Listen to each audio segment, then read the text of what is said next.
For most of human history, the distance many people now travel by car in a short commute was simply the distance the human body moved on foot as part of ordinary life. Walking was not exercise, and it was not a choice made for health. It was the quiet structure of survival. Food, water, shelter, and other people were often spread across the land, and the human body adapted to that distance over thousands of generations. Yet today, the same human body lives in a world where movement has almost disappeared from daily life. If our species evolved in landscapes where distance was normal and movement was constant, why did humans once walk 15 miles a day?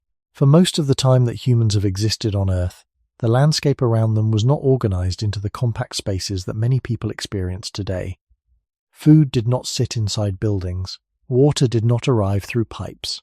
Paths were not straight lines designed for efficiency. The world that shaped the human species was wide, uneven, and quietly spread across distance. In that world, movement was not something added to life. It was part of the structure of life itself. When early human communities woke in the morning, the places that mattered were rarely all in the same location. The place where people slept might be near safety or shelter, but the places where food could be gathered might lie farther across open ground. Water sources might sit in another direction entirely, perhaps at a seasonal stream or a distant pool that survived the dry months. Even within the same region, the landscape offered its resources in scattered pieces rather than concentrated clusters. Archaeological research on hunter-gatherer societies suggests that human groups often move through familiar territories rather than remaining fixed in one small point. These territories could include riverbanks, open grasslands, patches of woodland, and rocky ridges where certain plants or animals were more common. None of these places alone provided everything needed for survival. Instead, the landscape functioned like a wide network of small opportunities, each located at some distance from the others. To live within that network meant becoming comfortable with distance itself. The human body slowly adapted to this reality over very long periods of time. Our legs lengthened compared with earlier hominin ancestors, allowing longer strides that used energy efficiently. The arches of the human foot helped absorb the repeated impact of steps across uneven ground. Tendons in the lower legs stored and released energy during walking, making steady movement possible without exhausting the body too quickly. These features did not appear for the purpose of travel as a special activity. They emerged because daily life already required movement through space. The world of early humans also changed constantly with seasons. Rainfall patterns could shift the location of reliable water. Certain plants appeared only at particular times of year. Herd animals followed their own seasonal paths across the land. As a result, even well-known environments were never entirely static. The places that were useful in one season might be less useful in another, encouraging people to travel between different parts of their territory throughout the year. Anthropologists studying recent hunter-gatherer communities have often observed a rhythm of movement tied closely to the environment. Camps might remain in one location for a period of time, and then shift gradually when nearby resources became less available. These movements were usually measured and familiar rather than dramatic migrations. Over generations, the same paths could be used repeatedly, forming quiet corridors of travel across the landscape. Within such a world, walking did not feel like covering a long distance in the modern sense. It felt more like following the shape of the land. A path might curve around a hill, cross a shallow stream, and continue toward a grove of trees known for edible plants. The distance between these places could add up slowly over the course of a day, not through urgency but through the ordinary rhythm of living in a landscape that stretched outward in many directions. When viewed from the perspective of the present, this pattern of movement may seem unusual, yet for most of human history, it was simply the background condition of existence. The environment did not compress life into a small radius. It unfolded life across distance, and the human body quietly followed. Long before roads, walls, and permanent buildings reshaped the human environment, the land itself determined how daily life unfolded. Human groups did not organize their lives around a single fixed center. Instead, they lived within territories that contained many small places of importance scattered across the landscape. Each place offered something different, and none of them alone could sustain life for very long. This arrangement quietly encouraged movement, not through urgency, but through the simple geography of survival. A grove of trees might produce edible fruits for a short season. A patch of ground might contain roots or tubers hidden beneath the soil. A rocky ridge might attract small animals seeking shelter. A riverbank might provide fish, water, and smooth stones useful for making tools. Each of these locations held value, yet they were rarely found in the same place. The land offered them as separate pieces of a larger pattern.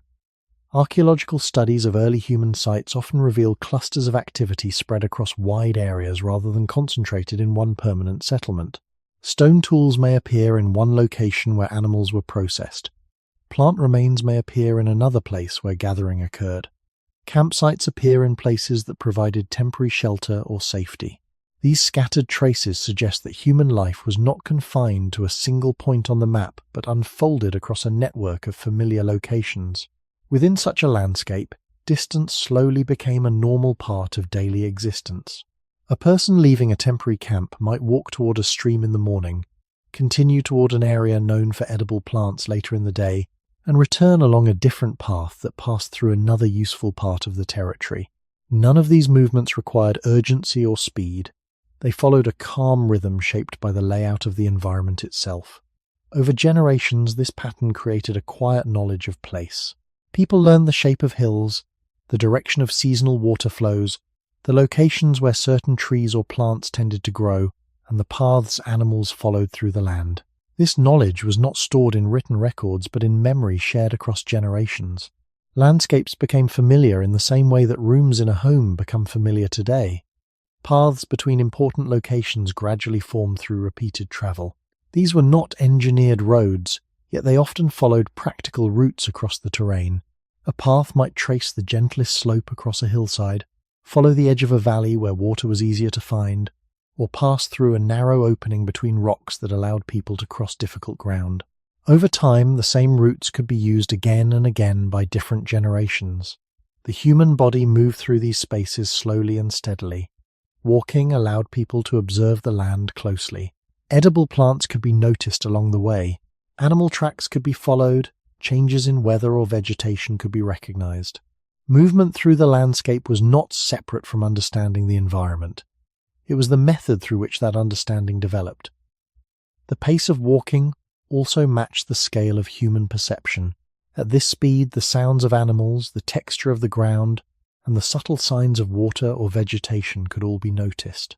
The land revealed information gradually to people who traveled through it step by step. In this way, distance did not always feel like a barrier. Instead, it formed the quiet structure through which the environment could be explored and understood. Over long periods of time, the human species became deeply familiar with landscapes that required regular movement. Territories were not small islands of safety surrounded by unknown space. They were wide, living maps composed of many useful places connected by paths of memory and habit. Within that kind of world, covering long distances during an ordinary day did not feel extraordinary.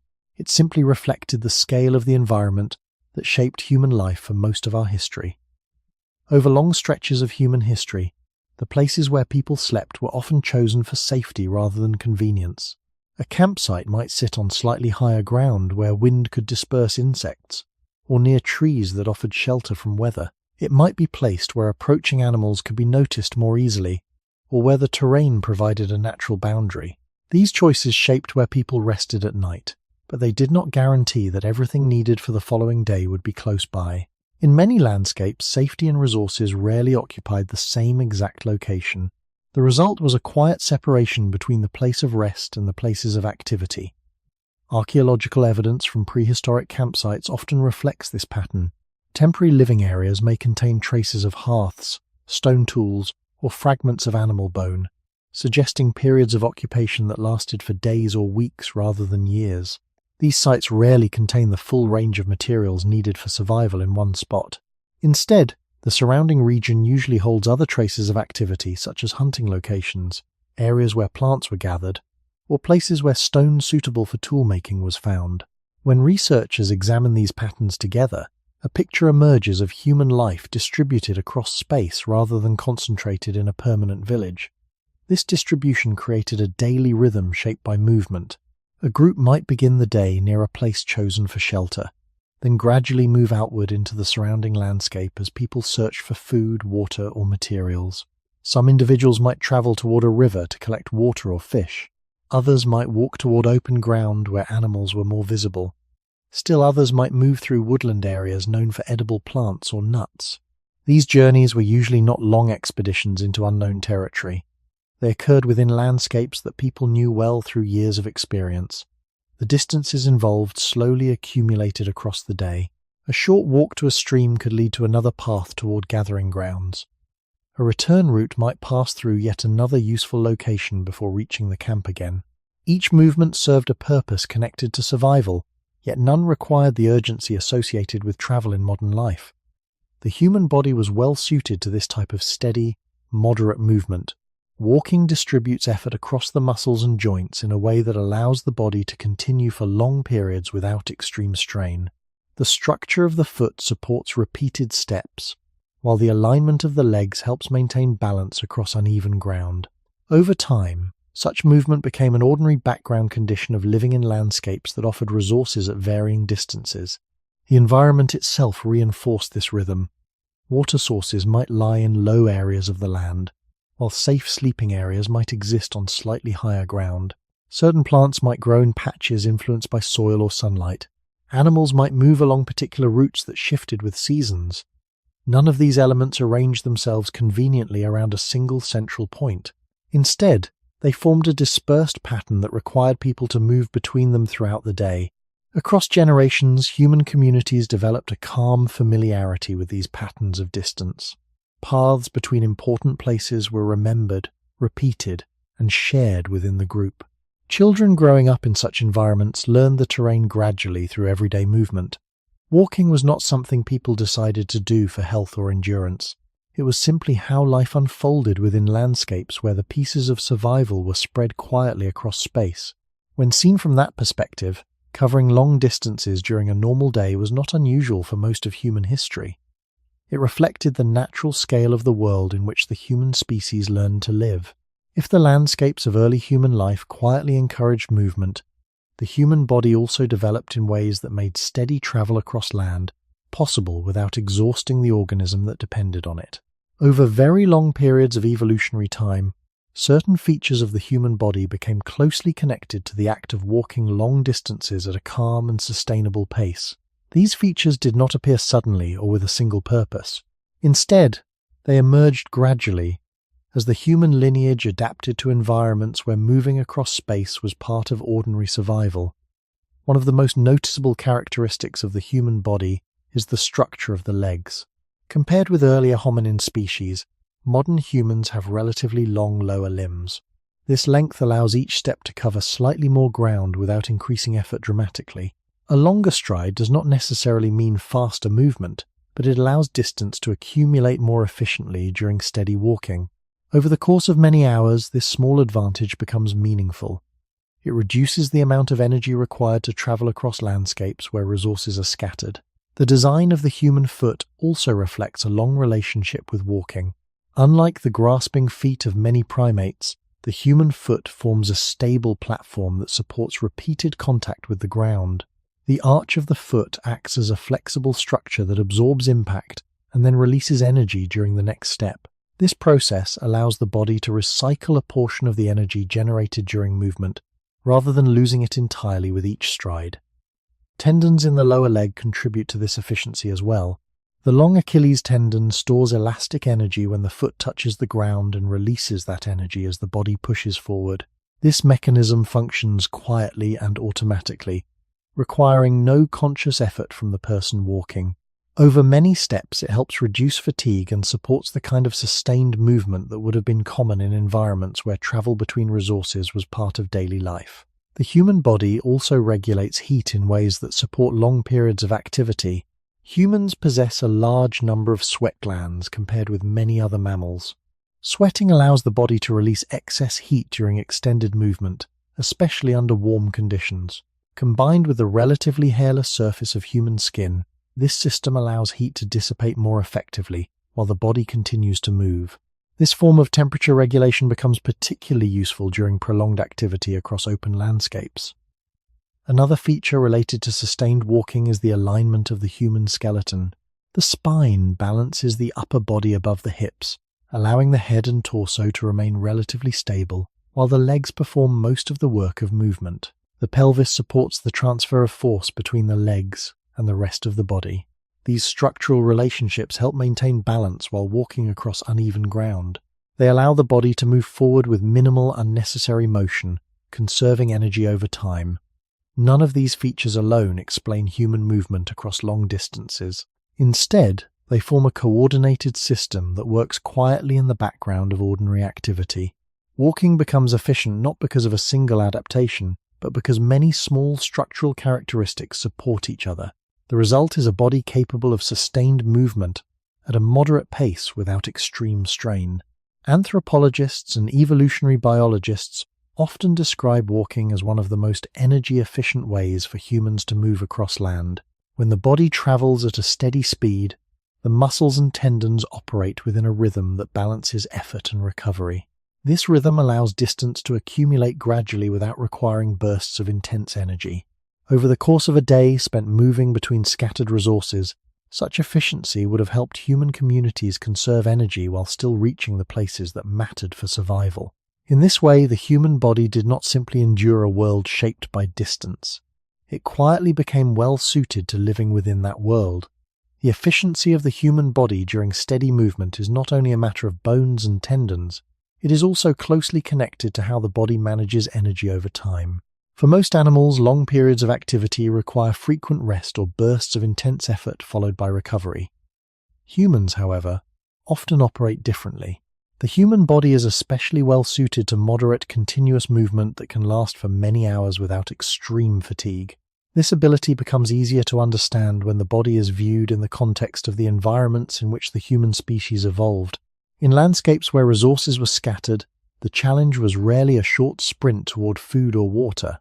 Instead, survival often depended on reaching several different locations within the same day. This type of movement required endurance rather than speed. Walking at a steady pace allowed the body to distribute effort across large muscle groups while maintaining a manageable demand for energy. The muscles of the legs play a central role in this process. Large muscles in the thighs and hips generate forward motion, while smaller muscles in the lower legs stabilize the foot and ankle during each step. As walking continues, these muscles alternate between contraction and relaxation, allowing parts of the body to recover while others remain active. This pattern reduces the risk of rapid exhaustion and supports movement that can continue over long distances. The human metabolic system also contributes to this endurance. When the body moves at a moderate pace, it relies heavily on aerobic metabolism, a process that uses oxygen to convert stored energy into sustained activity. Aerobic metabolism operates efficiently over extended periods and produces less immediate fatigue than the rapid energy systems used during intense exertion. This allows humans to maintain a calm and consistent rhythm of movement rather than relying on repeated bursts of effort. Another aspect of human movement is the coordination between breathing and walking. During steady movement, breathing tends to settle into a regular pattern that matches the rhythm of steps. This coordination helps maintain a stable supply of oxygen to the muscles while removing carbon dioxide produced during activity. The result is a system that supports prolonged effort without placing extreme stress on the body. These physiological processes work quietly in the background of everyday movement. A person walking across land may not notice the complex coordination taking place inside the body, yet each step reflects a balance between muscles, metabolism, circulation, and breathing. Over thousands of generations, this balance helped human communities move through landscapes where resources were spread across distance. The pace of walking also allowed people to observe and respond to their surroundings. Moving slowly enough to notice subtle changes in the environment could provide advantages when searching for food or avoiding danger. Tracks in the soil, the movement of birds, or the appearance of certain plants might reveal useful information about nearby resources. Walking allowed people to gather this information while continuing their journey across the land. Anthropologists studying traditional subsistence communities often note that daily travel rarely occurs at extreme speed. Instead, it tends to follow a steady and sustainable pace shaped by terrain, weather, and the tasks of the day. This pace reflects the balance between energy conservation and the need to reach multiple locations within a territory. Over the course of many hours, such steady movement can gradually accumulate into considerable distance without requiring intense exertion. In this way, the human body functions as a system designed for persistence rather than sudden power. It allows people to move calmly across landscapes where survival depended on reaching scattered resources and returning safely at the end of the day. The distance covered during that movement was not the goal itself. It was simply the natural result of living within environments where the pieces of life were spread across the land. The capacity for sustained movement in the human body is also connected to balance, posture, and the quiet stability of the skeleton during each step. Walking may appear simple from the outside, yet it requires a complex coordination between the spine, hips, and legs. These structures allow the body to move forward while keeping the head relatively stable, which is important for observing the environment during travel across unfamiliar or changing terrain. The human spine plays a central role in this stability. Its gentle curves help distribute the weight of the upper body above the pelvis. When a person walks, these curves absorb small movements generated by each step, preventing the head and torso from bouncing excessively. This stability allows the eyes to remain focused on the surrounding landscape, while the lower body performs most of the mechanical work of movement. In environments where people depended on noticing subtle details in the land, such stability would have been quietly valuable. The pelvis forms another important connection in the system of human movement. It serves as a structural bridge between the spine and the legs. When one leg moves forward during a step, the pelvis transfers the force generated by the leg through the center of the body. This transfer allows energy produced by the muscles of the hips and thighs to move the entire body forward efficiently. The arrangement of the human pelvis also supports upright walking over long distances by keeping the body balanced above the legs, rather than leaning forward in a way that would require more energy to maintain. The structure of the knee contributes to endurance as well. Human knees can extend fully during walking, allowing the body to rest momentarily on the bones of the leg, rather than relying entirely on muscle effort. This brief mechanical support reduces fatigue over many thousands of steps. The ability to alternate weight between the left and right legs while each knee briefly stabilizes the body helps maintain movement over extended periods. Over time, these small mechanical advantages accumulate into meaningful energy savings. The human head also reflects the long history of movement across land. The position of the skull directly above the spine allows the body to maintain balance while walking upright. Ligaments connecting the head to the neck help stabilize the head during motion, reducing the need for constant muscular correction. This arrangement allows the eyes to scan the environment with minimal effort while the body continues moving forward. Such stability would have supported the ability to watch for animals, track changes in vegetation, or notice distant features of the landscape while traveling through familiar territories. Walking also allows the arms to swing naturally in coordination with the legs. This motion helps balance the rotation of the body during each step, reducing the amount of muscular effort required to maintain direction and posture. The arms do not simply hang at the sides of the body. Their gentle movement contributes to the overall rhythm of walking. This rhythm distributes motion across the entire body, rather than concentrating it in a single set of muscles. When all of these features operate together, the human body moves through space with a calm mechanical rhythm. Each step transfers weight, stores energy, releases it again, and prepares the body for the next step. The skeleton supports the structure, muscles guide the movement, and tendons recycle energy across thousands of repeated motions. None of these processes require conscious thought. They occur automatically as the body follows paths across the land. Over many hours of steady travel, such efficiency allows distance to accumulate quietly. The human body does not need to rush in order to move far.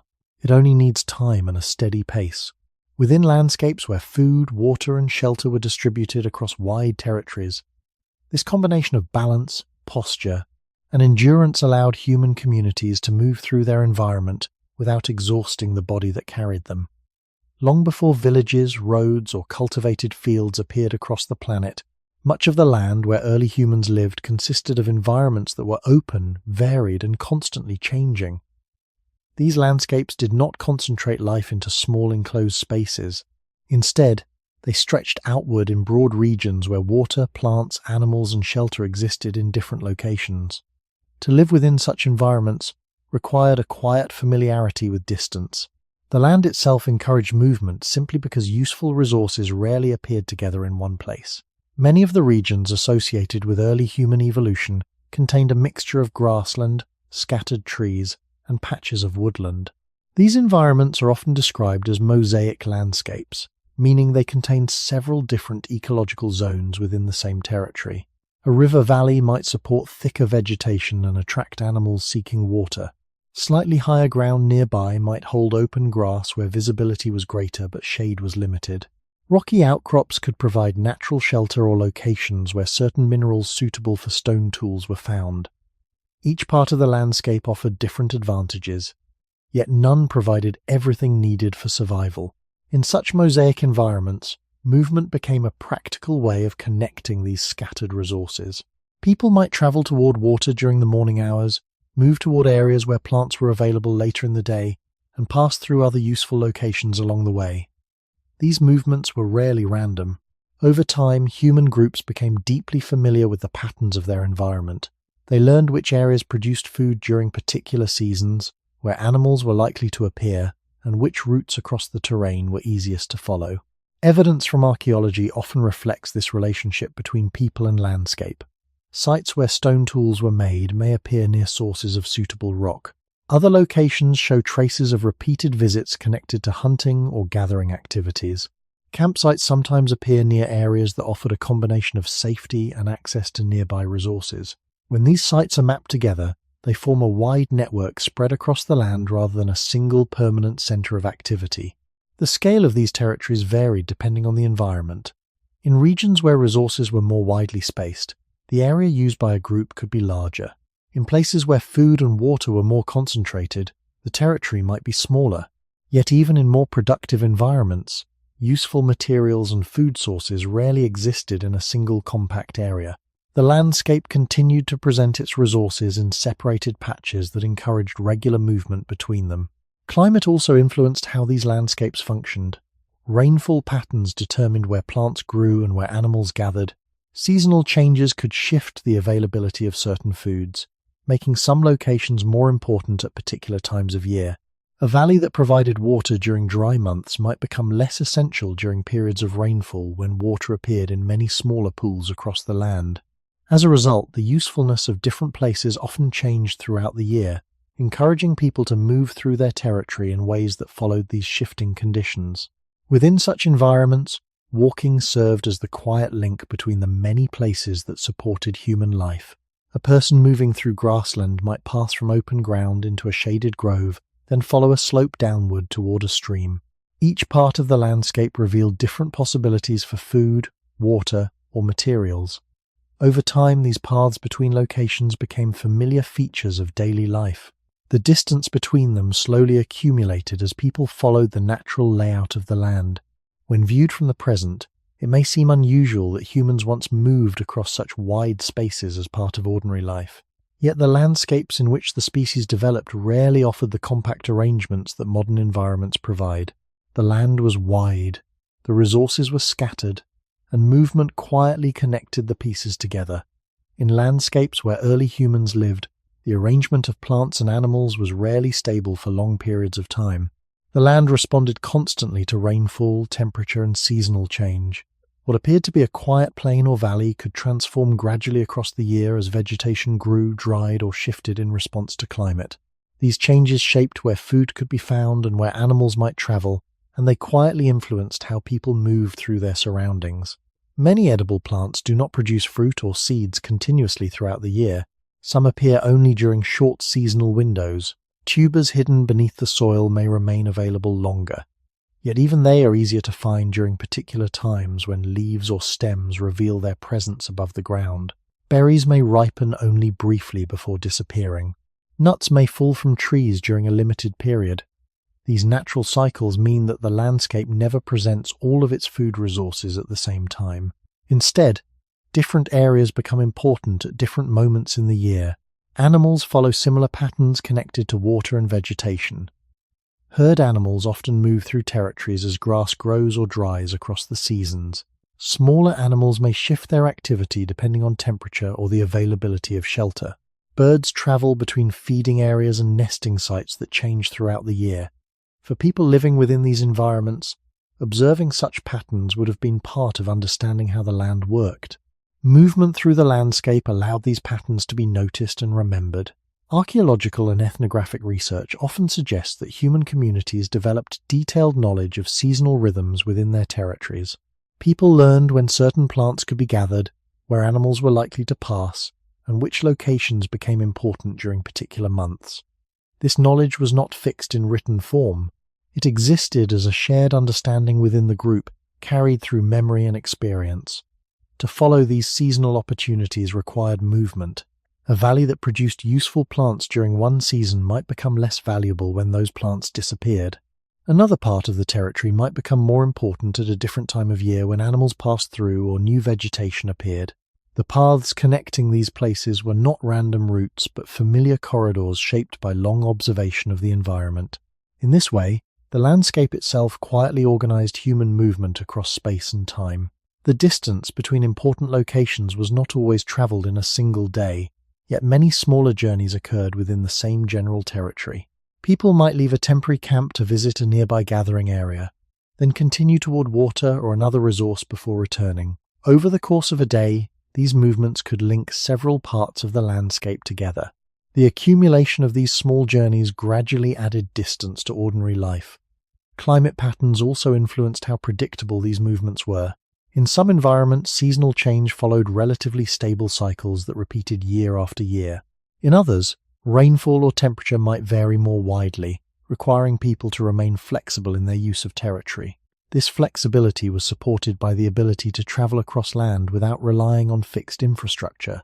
Walking allowed human communities to adjust their movements quietly as conditions shifted around them. Over generations, such patterns of seasonal movement became embedded in cultural knowledge. People understood where to go when particular resources appeared and which paths connected these locations. Children growing up within these societies learned the rhythms of the land gradually through participation in daily life. Walking across the territory was not only a practical necessity, it was also the process through which knowledge of the environment was passed from one generation to the next. When the landscape is understood in this way, distance appears less as an obstacle and more as a framework that organizes human life. The scattered and changing nature of resources required people to move between places, following patterns shaped by seasons and environment. Within such a world, regular travel across land was not unusual. It simply reflected the rhythm of landscapes that were always changing and rarely concentrated their resources in a single location. Beyond the distribution of plants and animals, the physical shape of the land itself also influenced how humans move through their environment. Landscapes are not flat surfaces where distance can be measured only in straight lines. Hills, valleys, rivers, and rocky ground create natural pathways that guide movement in subtle ways. Over long periods of time, people living within these terrains learn to follow routes that balance safety, efficiency, and familiarity. These routes gradually formed the quiet structure of daily travel across the land. In many regions, water shaped the geography of movement more than any other factor. Rivers and seasonal streams cut through the terrain, creating corridors where vegetation grew more densely, and animals often gathered. Following these waterways could provide reliable access to drinking water while also leading toward areas where plants and wildlife were more abundant. At the same time, the edges of rivers and streams often formed natural pathways that were easier to walk than dense vegetation or uneven ground. Moving along, these corridors allowed people to travel while remaining connected to important resources. Hills and ridges created another set of natural routes. Walking along higher ground could provide broader visibility across the landscape, making it easier to notice animals or other environmental changes. Higher ground also allowed people to avoid wetlands or thick vegetation that might slow travel in low areas. In some places, ridges formed long natural lines across the terrain, guiding movement for miles without the need for constructed roads. These elevated paths may have served as familiar travel routes across generations. Valleys created a different type of pathway. Protected from strong winds and often containing streams or fertile soil, valleys frequently supported diverse plant life. For people searching for edible plants or small animals, These areas could provide a concentration of resources within a relatively narrow corridor. Traveling through a valley might allow access to multiple useful locations within a single journey. The shape of the valley itself often directed movement naturally along its length. Over time, these natural routes became embedded in human memory. A path that followed a riverbank, crossed a gentle slope, or passed through a gap between hills might be used repeatedly across generations. Even without constructed roads, the repeated passage of people could gradually form visible trails in the soil or vegetation. Archaeologists sometimes discover such traces in the landscape, revealing patterns of movement that existed long before permanent settlements appeared. These routes were rarely designed with the intention of covering the shortest possible distance. Instead, they reflected a balance between terrain, safety, and access to resources. A longer path that followed stable ground or reliable water sources could be more practical than a shorter route across difficult terrain. The human body moving on foot naturally favors routes that reduce strain and maintain a steady rhythm of walking. Over time, these preferences shaped the paths people followed across their territories. The experience of walking through such landscapes also influenced how distance was perceived. A path winding gently through familiar terrain might not feel long when each segment of the journey connected meaningful places. A stream, a grove of trees, or a rocky shelter could serve as recognizable markers along the route. These landmarks helped people navigate across large areas without written maps. The land itself became a kind of memory system, guiding movement through recognizable features. In this way, the geography of the Earth quietly organized the movement of early human communities. Rivers, ridges, valleys, and open ground formed networks of natural corridors linking scattered resources. People walking through these corridors were not simply crossing empty distance. They were moving along pathways shaped by the land itself, connecting the many places that supported human life. When viewed across generations, these paths reveal how the structure of the environment helped determine the distances humans traveled as part of ordinary life. Food in the world of early humans rarely existed as a single large supply waiting in one location. Instead, nourishment appeared in many small forms scattered across the landscape. Some foods grew from the ground as roots or tubers hidden beneath the soil. Others appeared as fruits, nuts, or seeds that ripened only during particular seasons. Animals moved through the land according to water, vegetation, and their own patterns of behavior. For people living within this environment, finding food was not a matter of visiting one place and returning with everything needed. It required moving through a territory where different resources appeared in different places. Many edible plants grow in clusters rather than covering entire landscapes. A patch of ground might contain useful roots, while the surrounding area might hold none at all. Fruit-bearing trees may appear in small groups separated by open ground. Certain plants thrive only in soil that holds particular amounts of moisture or sunlight. These patterns create pockets of food that are separated from one another by stretches of land where little can be gathered. A person moving through such an environment would gradually connect these scattered patches through walking. Gathering food often involved traveling between several small locations rather than harvesting large quantities from a single site. Even within the same day, a person might move from one plant-rich area to another while continuing to observe the surrounding terrain. The distance between these patches might not appear large individually, but the accumulation of many small movements could gradually add up over time. Animals contributed to this pattern of distributed food as well. Unlike plants rooted in the soil, animals move across the land according to their own needs. Herd animals follow vegetation as it grows or dries across the seasons. Smaller animals seek shelter, water, and food in places that shift with weather and environmental conditions. For humans relying partly on hunting or trapping, this movement meant that animals could not always be found in the same place from one day to the next. Observing where animals traveled required patience and familiarity with the land. Tracks in the soil, broken vegetation, or subtle changes in the behavior of birds might reveal that animals had passed through a particular area. Following these signs often required walking quietly through the terrain while paying attention to small details in the environment. Even when an animal was found, the journey itself might extend across several parts of the landscape before the day ended.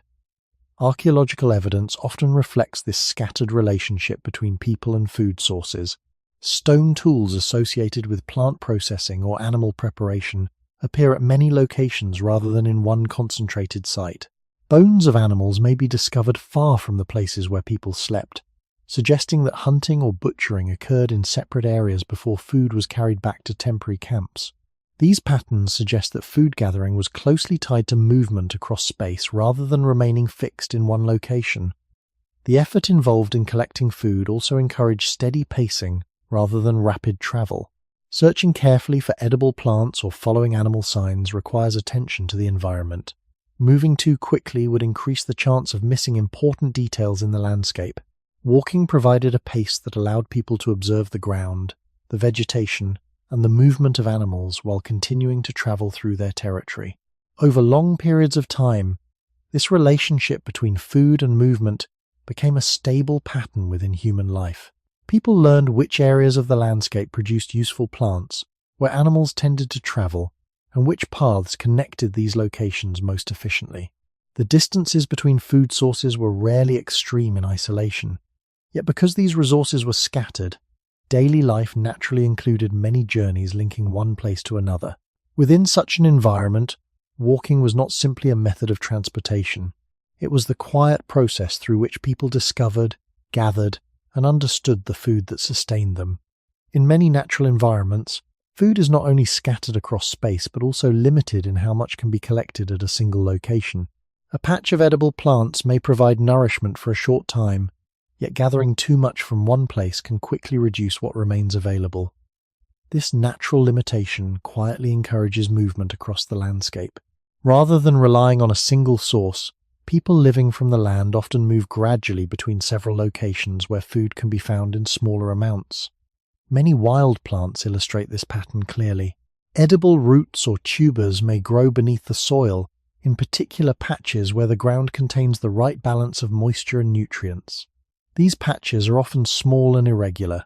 After a portion of the plants has been gathered, the remaining plants may be left to grow or regenerate. Returning to the same spot repeatedly within a short time could reduce the availability of food in that area. Moving onward to another patch allows the landscape time to recover while still providing nourishment elsewhere. Fruit-bearing trees and shrubs show similar patterns. A tree may produce fruit for only a limited period before the supply is exhausted or falls to the ground. Birds and other animals may also gather at these locations, consuming part of the harvest. Once the fruit disappears, people must continue searching in other parts of the territory. Even when a grove of trees produces a larger supply of food, it rarely lasts long enough to sustain a group indefinitely.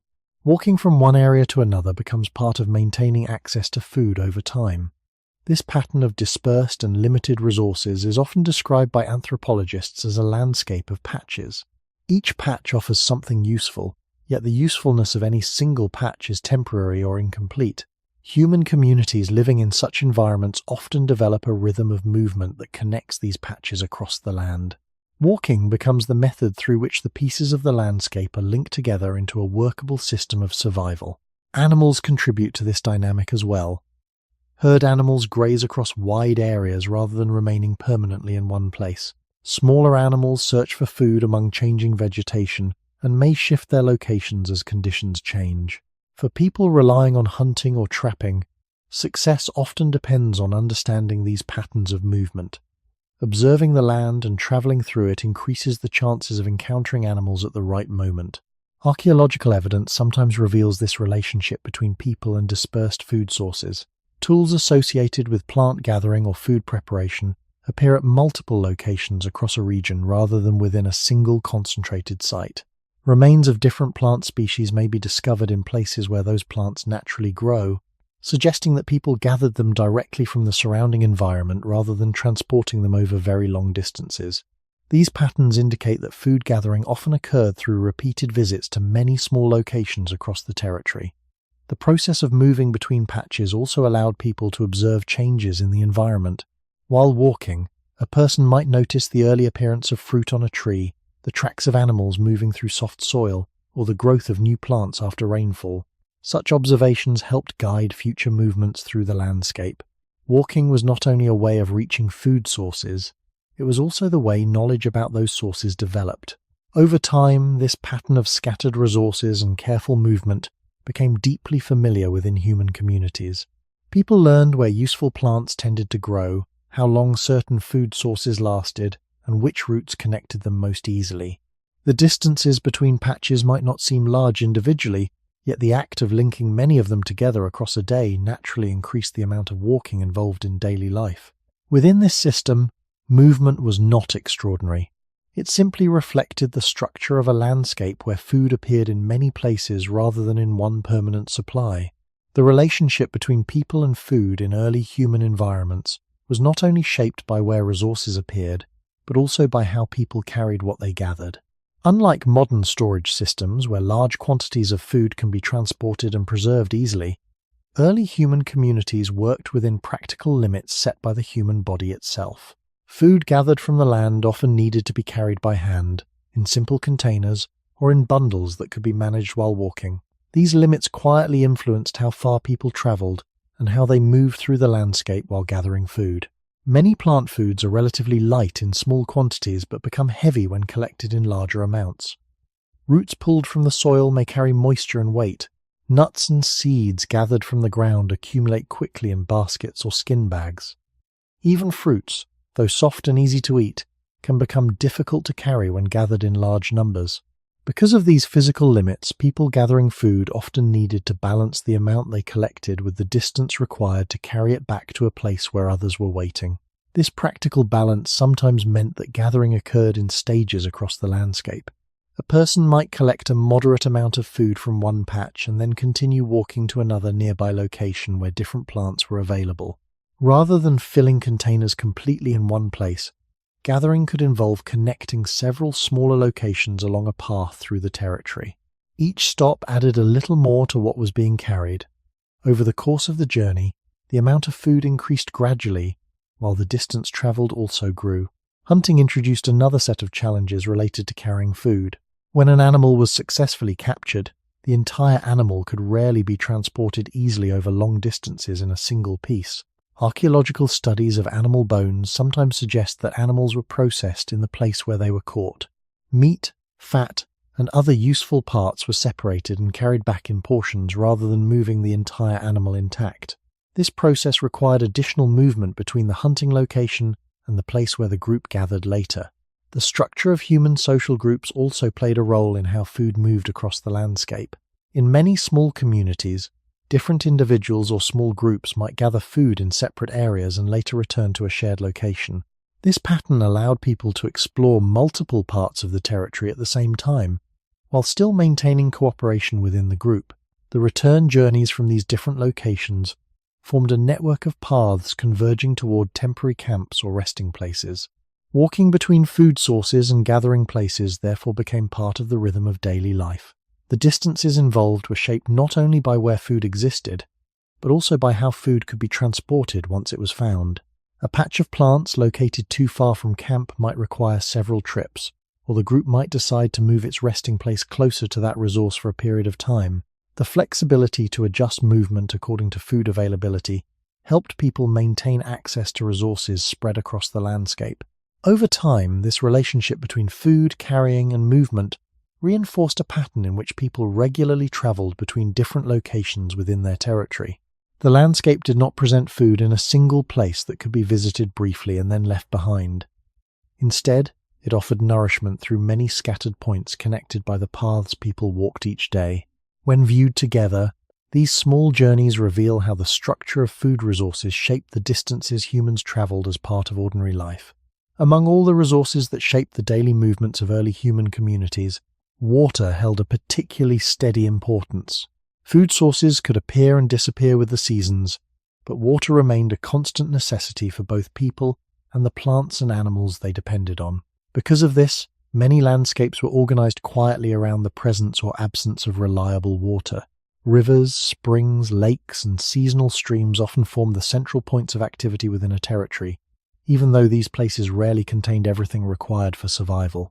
Water sources were not always located in the same areas where food was easiest to gather or where sleeping places offered the most safety. A stream might run through low ground where vegetation was dense, while a campsite might be placed on higher terrain that provided better visibility or protection from flooding. This separation meant that even the simple need for drinking water could involve regular journeys between different parts of the landscape. Such journeys became part of the ordinary rhythm of daily life. In many natural environments, water also shapes the distribution of plants. Areas near rivers or springs often support richer vegetation because the soil holds more moisture. Certain edible plants may grow only where water is available beneath the ground, or where seasonal flooding deposits nutrients in the soil. These areas can become important gathering locations during particular times of the year. Yet the presence of water does not guarantee that all useful plants grow in the same place. Instead, it creates another set of locations within the territory that people may visit as they move between different resources. Animals follow water as well. Many species depend on regular access to drinking sources, especially in warm climates where moisture is lost quickly. Tracks leading toward a riverbank or waterhole can reveal where animals pass through the landscape. For people seeking opportunities to hunt or observe wildlife, these areas may offer clues about where animals might appear.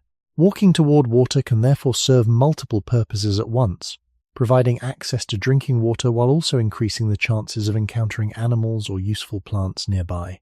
Archaeological studies of ancient human sites often show a pattern of repeated occupation near water sources. Campsites may appear along riverbanks or near springs where fresh water was available. At the same time, these camps rarely contain every material needed for daily life. Stone used for tools might originate from distant outcrops, while animal bones found in the camp may indicate that hunting occurred elsewhere in the surrounding landscape. These patterns suggest that water sources acted as important points within a larger network of movement rather than as permanent centers that eliminated the need to travel. The daily experience of moving toward water may also have helped shape how people understood their environment. Streams often follow predictable paths across the land, cutting valleys through hills or flowing toward larger rivers. Following these natural lines could guide people through unfamiliar terrain while still providing a reliable resource along the way. In this sense, water did more than support life. It helped organize movement across the landscape. The presence of water also created moments of gathering. When different individuals or small groups returned to the same water source during the day, they might meet others within the community who had traveled through different parts of the territory. These meeting points could become places where information about the environment was shared, such as where plants were found or where animals had recently passed. The simple act of walking to water therefore linked people not only to the landscape, but also to one another. Within such environments, the distance between water and other resources quietly shaped the daily journeys people made. The need to drink, gather plants, observe animals, and return to places of rest all formed a pattern of movement centered partly around water but extending outward across the surrounding land. In this way, water acted as one of the steady anchors within a wider system of walking that connected many parts of the human environment. In many environments, the presence of water did not guarantee stability throughout the entire year. Streams could shrink or disappear during dry seasons. Small pools might form after rainfall and then gradually fade as the ground absorbed the moisture. Even rivers that flowed regularly could change their course over long periods of time, altering the landscape around them. Because of this constant variation, people living in these regions often needed to remain aware of where water could be found at different moments of the year. Movement across the land allowed this awareness to develop and remain accurate over time. Some water sources were more reliable than others. Springs emerging from underground layers of rock might continue flowing even when the surrounding land became dry. Certain rivers maintained water because they were fed by distant rainfall or melting snow from higher elevations. Lakes and wetlands sometimes held water longer than smaller pools scattered across open ground. These more stable water sources could become important reference points within a territory, places that people knew would remain useful even during periods when other water disappeared. Yet even when a dependable water source existed, it rarely stood at the center of all other resources. Edible plants might grow in soils that were not immediately beside the water. Animals might graze in open areas some distance away and visit water only occasionally. Suitable locations for sleeping or resting might lie on slightly elevated ground where flooding was less likely. As a result, the presence of a reliable spring or river did not remove the need to travel. Instead, it created another important location within a network of places connected by walking. During dry seasons, the importance of certain water sources could increase significantly. When smaller pools vanished and vegetation became sparse, animals and people alike might concentrate their movements toward the remaining water. The paths leading to these locations could become well known within a territory because they were used repeatedly during difficult periods. Such paths might pass through many other parts of the landscape along the way, linking water with gathering areas, hunting grounds, and temporary camps. These journeys were not always long migrations to distant lands. Often they involved gradual adjustments within a familiar territory. A group might shift its camp closer to a reliable water source for part of the year, then move again when rainfall returned and water became more widely available. Walking provided the flexibility needed to respond to these changing conditions without relying on permanent infrastructure or fixed settlements. The presence of water also influenced how people understood the geography of their surroundings. Rivers often served as natural guides through the terrain.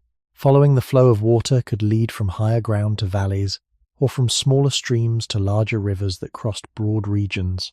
These natural lines across the landscape could help people orient themselves while traveling between different areas of their territory. In many places, water shaped the patterns of vegetation that people learned to recognize.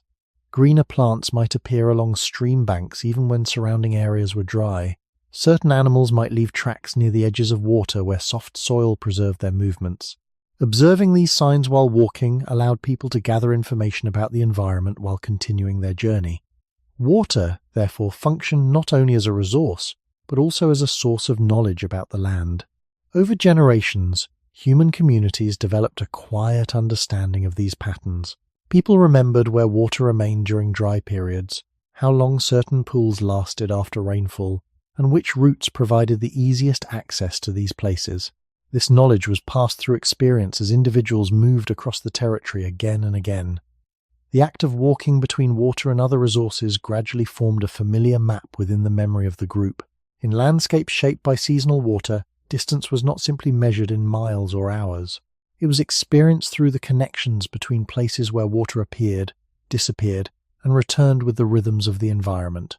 Water did more than shape the places where people traveled. It also influenced how groups organized their time across the landscape. Because water must be consumed regularly, access to it naturally created a rhythm within daily life. Even when food sources were scattered and seasonal, the need to drink remained constant. This simple biological requirement quietly structured the movement of people across their territories. A temporary camp might be placed near water when conditions allowed, but this was not always possible. Some camps were chosen for safety, shelter from weather, or visibility across open ground. In such cases, the nearest reliable water source might lie some distance away. The journey to reach it became part of the normal pattern of the day. People might walk toward a stream or spring during the morning, carry water back in containers, and then continue moving through the landscape to gather food or observe animal activity. Carrying water also introduced practical limits that shaped how far people could travel before returning. Water has weight, and transporting it requires effort. Simple containers made from plant fibers, skins, or natural materials could hold useful amounts of water, yet they could not easily support very large quantities over long distances.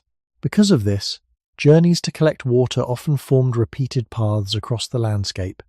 The same route between camp and water might be walked many times over days or weeks while a group remained in the area. These repeated movements gradually shaped familiar trails through the terrain. Water sources could also become quiet meeting points within a territory. Different individuals or small groups traveling through the landscape might visit the same stream or pool during the course of a day. At these locations, information about the environment could be exchanged. Someone returning from a gathering area might mention where certain plants were beginning to appear.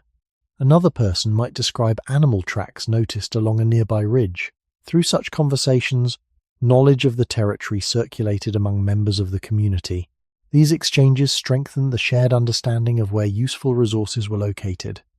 The presence of water often attracted animals as well. Birds might gather near shallow pools, while larger animals approached cautiously to drink. For people observing the environment, these locations provided opportunities to notice patterns of wildlife movement. Tracks in soft ground or disturbances in vegetation could reveal which animals had recently passed through the area. A journey to collect water might therefore become an opportunity to observe the broader activity of the landscape. Over time, the connection between water and movement helped shape the mental maps carried by human communities. Streams, springs, and waterholes acted as recognizable points within a wider territory. Paths leading toward these places became embedded in memory through repeated travel. Even when the surrounding land changed with seasons, the knowledge of how to reach water often remained stable within the group. Children growing up in these environments learned these routes gradually. Walking beside older members of the community, they observed where water could be found and how the landscape guided movement toward it. This knowledge was not taught through formal instruction, but through participation in daily life. The simple act of walking to water became part of learning how the territory functioned. Within such landscapes, water served as both a resource and a quiet organizer of human movement. The need to drink, gather information, and observe the environment all converged around places where water appeared. These locations did not eliminate the need to travel across the land. Instead, they became steady reference points within a wider system of journeys that connected many parts of the territory. As people moved between camps, food sources, and water, distance accumulated naturally within the structure of daily life. Before permanent villages and cities reshaped the human relationship with land, many communities lived within patterns of movement that followed the changing conditions of their environment. These movements were not constant wandering without direction. Instead, they formed structured cycles within familiar territories. Groups often returned to certain locations repeatedly across the year, using them when conditions were favorable and leaving when resources became less reliable.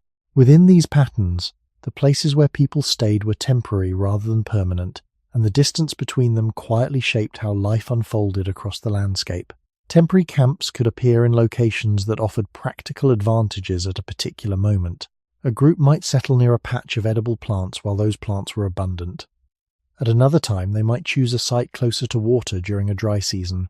A sheltered valley might provide protection from wind during colder months, while more open terrain could be preferred when warmth and visibility were more important.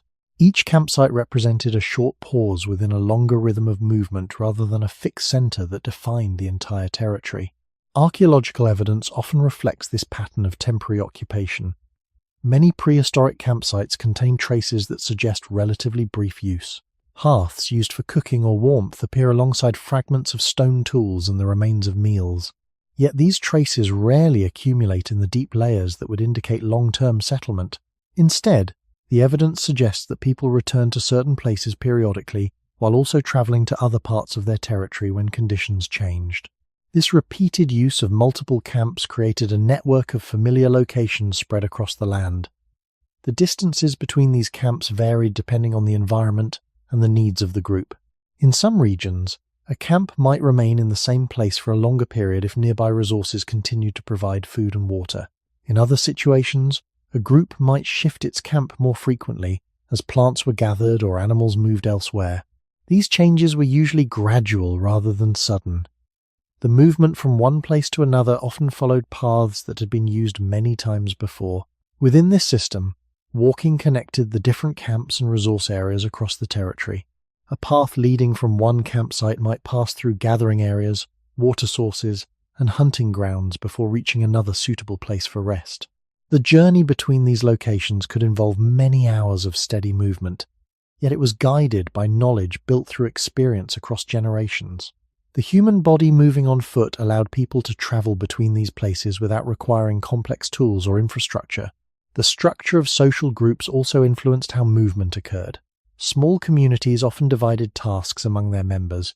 Some individuals might search for plants, others might track animals, while others remained near camp to care for children or prepare food.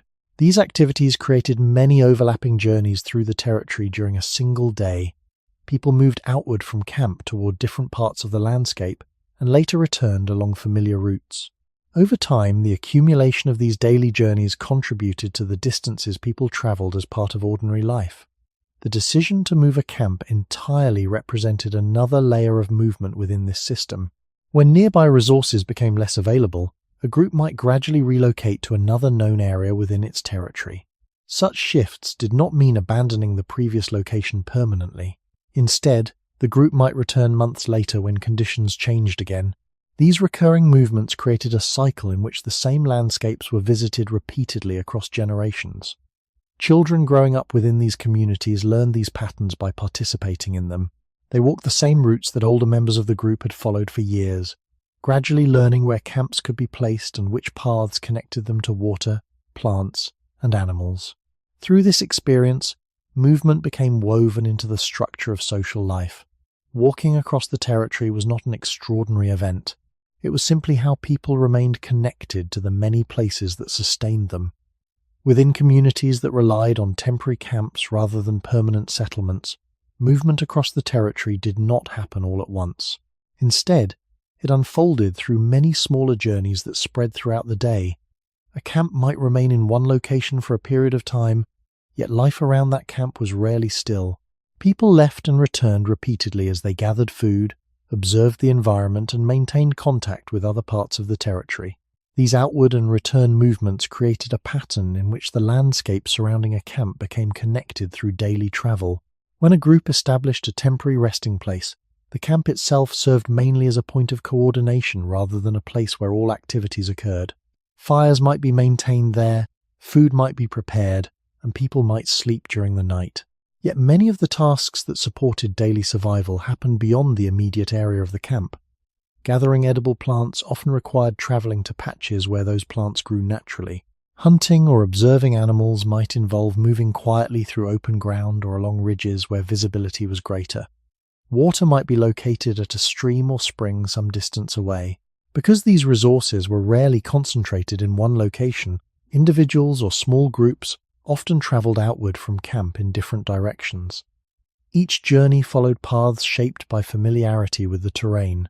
A person walking toward a known patch of edible plants might follow a slope that was easier to climb or a line of trees that provided shade. Someone traveling toward water might take a route that avoided thick vegetation or unstable ground. Over time, these repeated movements formed recognizable routes across the territory, even though no formal roads were constructed. The act of leaving camp and returning later in the day also created a rhythm that balanced exploration with social connection. People might spend several hours moving through the landscape while gathering food or observing animals, then return to the camp where others had been engaged in different tasks. These returns allowed knowledge gathered during the day to circulate within the group. Information about where plants were growing or where animals had been seen could influence the next journeys taken through the territory. The distances traveled during these daily activities often accumulated gradually rather than through a single long journey. A person might walk toward a gathering area, continue onward toward another patch of plants, and later return along a different path that passed near water. Each segment of the journey might feel ordinary and manageable, yet when combined across the entire day, these movements could connect several parts of the landscape that were separated by noticeable distance. This pattern of outward movement and return also allowed the camp to remain a stable reference point within the territory. Even when individuals traveled in different directions, they remained connected through the expectation that they would return to the same location. The camp functioned as a temporary center within a wider web of paths extending across the surrounding land. From this center, daily journeys radiated outward and later converged again as people returned. The flexibility of walking supported this system well. Without the need for animals, vehicles, or constructed roads, people could adjust their routes according to terrain, weather, or new observations about the environment. If a particular path became difficult due to changing conditions, another route could be followed without disrupting the entire pattern of movement. This adaptability allowed human communities to remain closely connected to the landscapes that sustained them. Over generations, such daily journeys became familiar patterns repeated across the same territories. The camp might change location from time to time, yet the general structure remained similar. People moved outward to gather resources, returned to share food and knowledge, and gradually reshaped their understanding of the land through repeated travel. In this way, the distances walked each day were not the result of deliberate effort to cover ground. They were simply the natural outcome of living within a territory where many tasks required moving between scattered places. The temporary camps used by early human communities were not isolated points in an otherwise empty landscape. Instead, they existed within territories that people knew through repeated movement across many seasons and generations. Each camp formed part of a larger pattern in which several locations were used at different times. These places might include riverbanks, sheltered slopes, open plains where animals passed, or areas where useful plants grew. The distance between these locations quietly shaped the structure of human life long before permanent settlements appeared. When a group moved from one camp to another, the journey rarely involved traveling toward an unknown destination. More often, the next location was already familiar from previous visits. People remembered where water could be found, where certain plants tended to grow, and where the terrain offered protection from weather.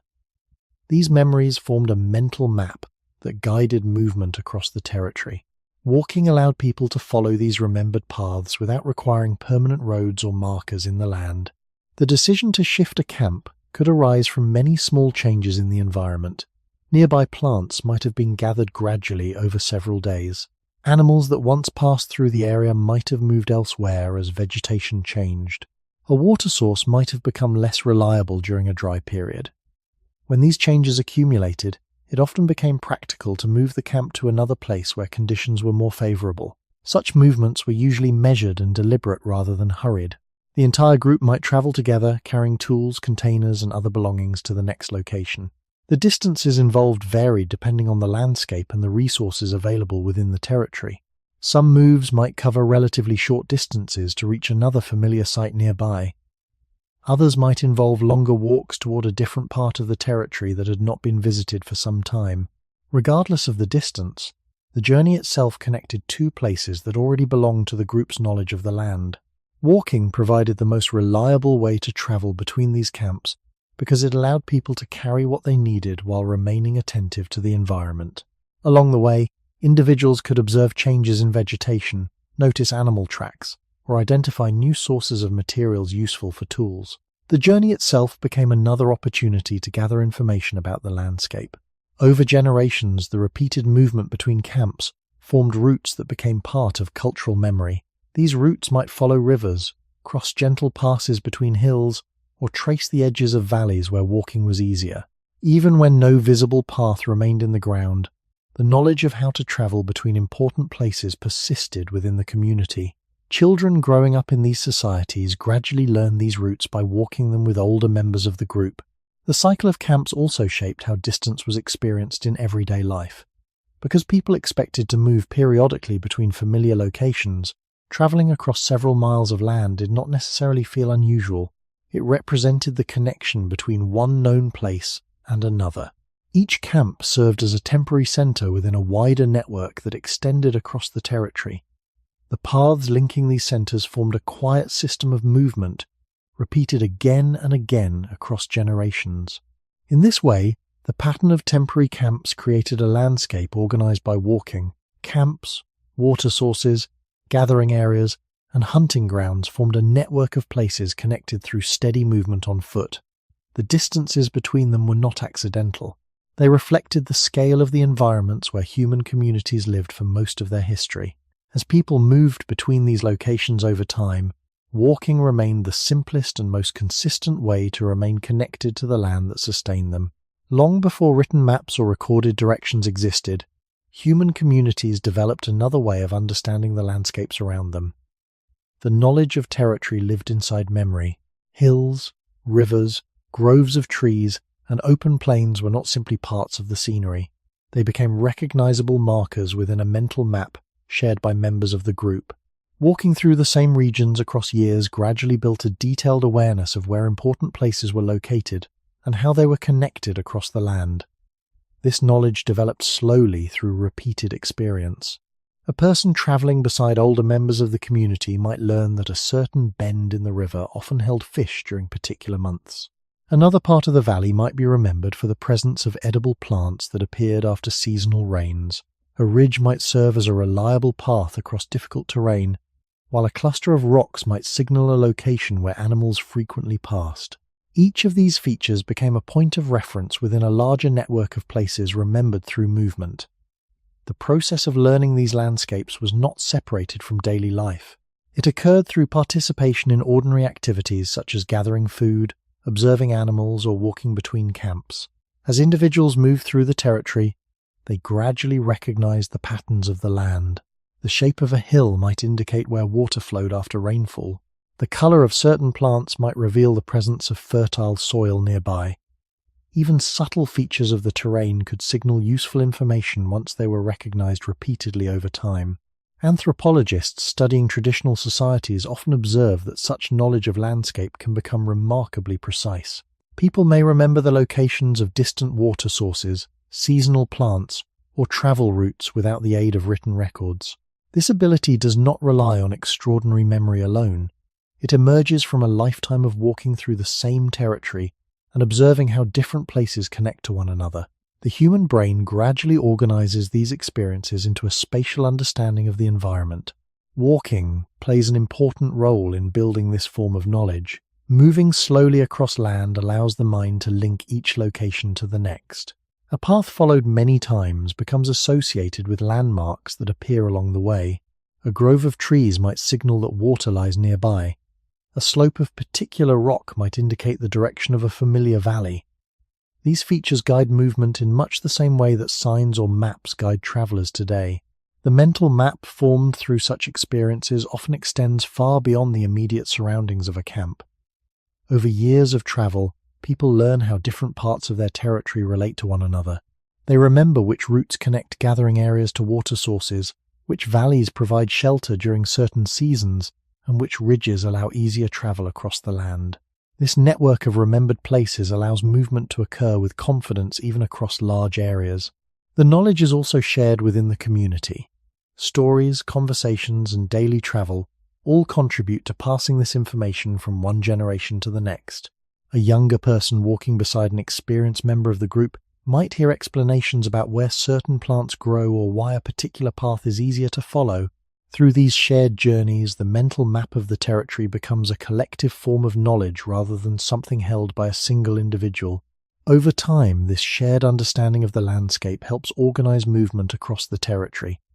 Paths connecting important places become familiar through repeated use.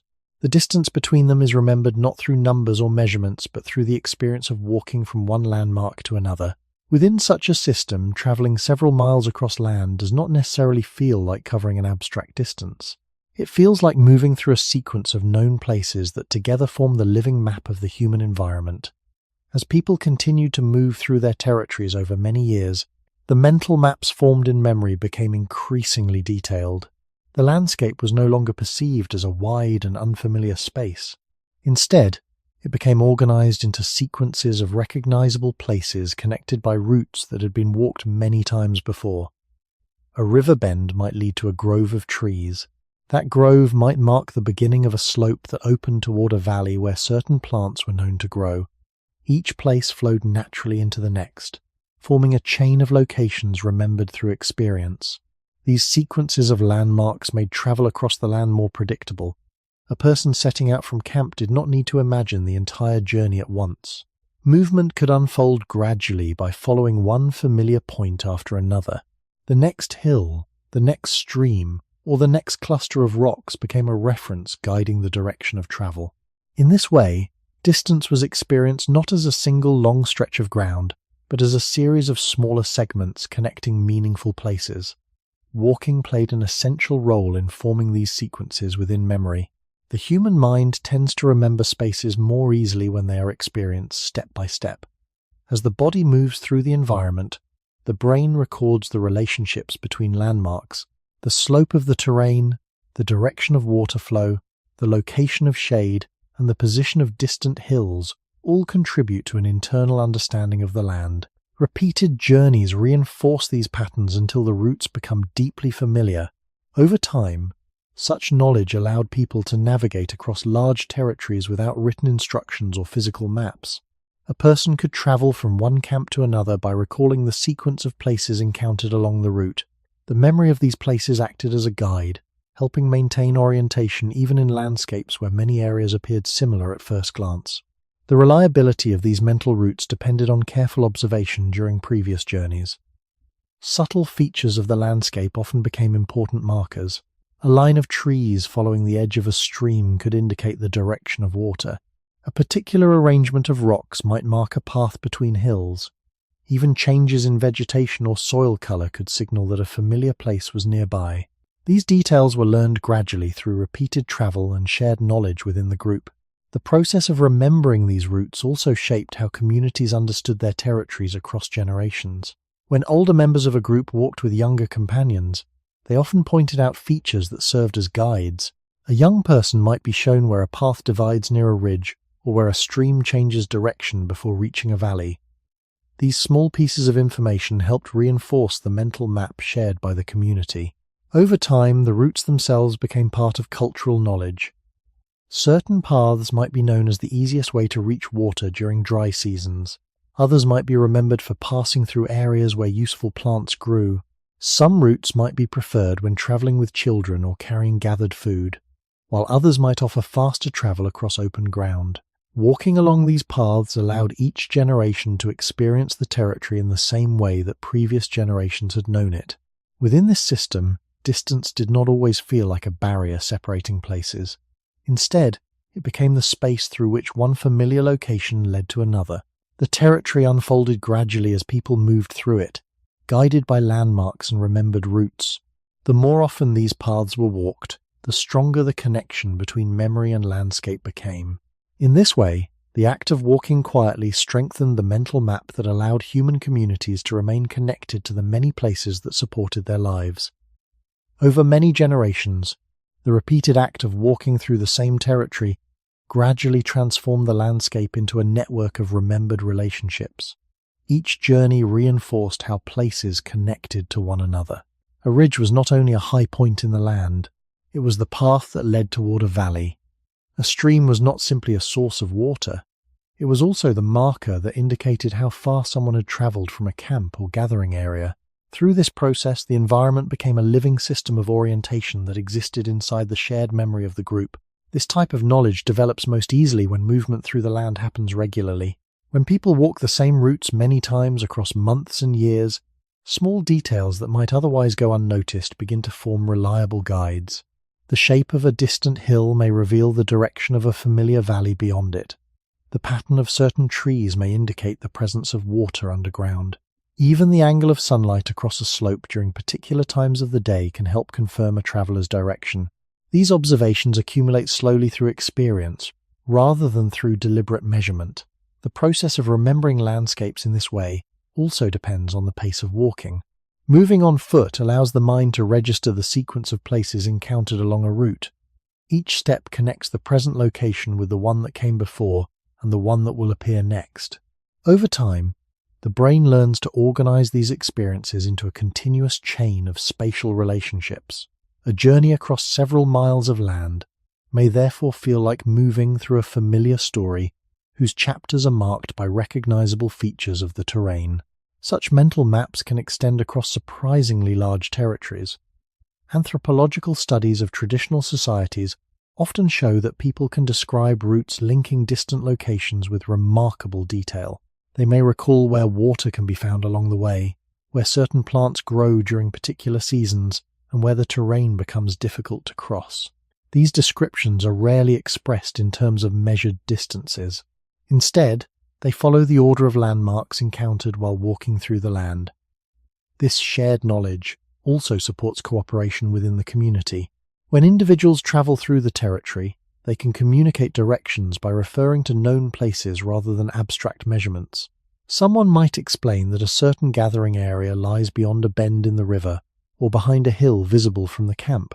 Others who know the same landscape can understand these references easily because they share the same mental map. Walking these routes together strengthens the accuracy of this knowledge across generations. Children learn not only where places are located, but also how they connect to the wider territory. A path that begins near a water source may eventually lead to a hunting ground or a grove where edible plants appear after seasonal rains. By traveling these routes repeatedly, young members of the community gradually develop the same understanding of the land that older generations possess. Over time, these mental maps become part of cultural continuity. The knowledge of how to move through the territory is preserved not through written records but through shared experience. Each journey adds another layer of familiarity to the landscape. As a result, walking across several miles of land does not necessarily feel like traveling far from home.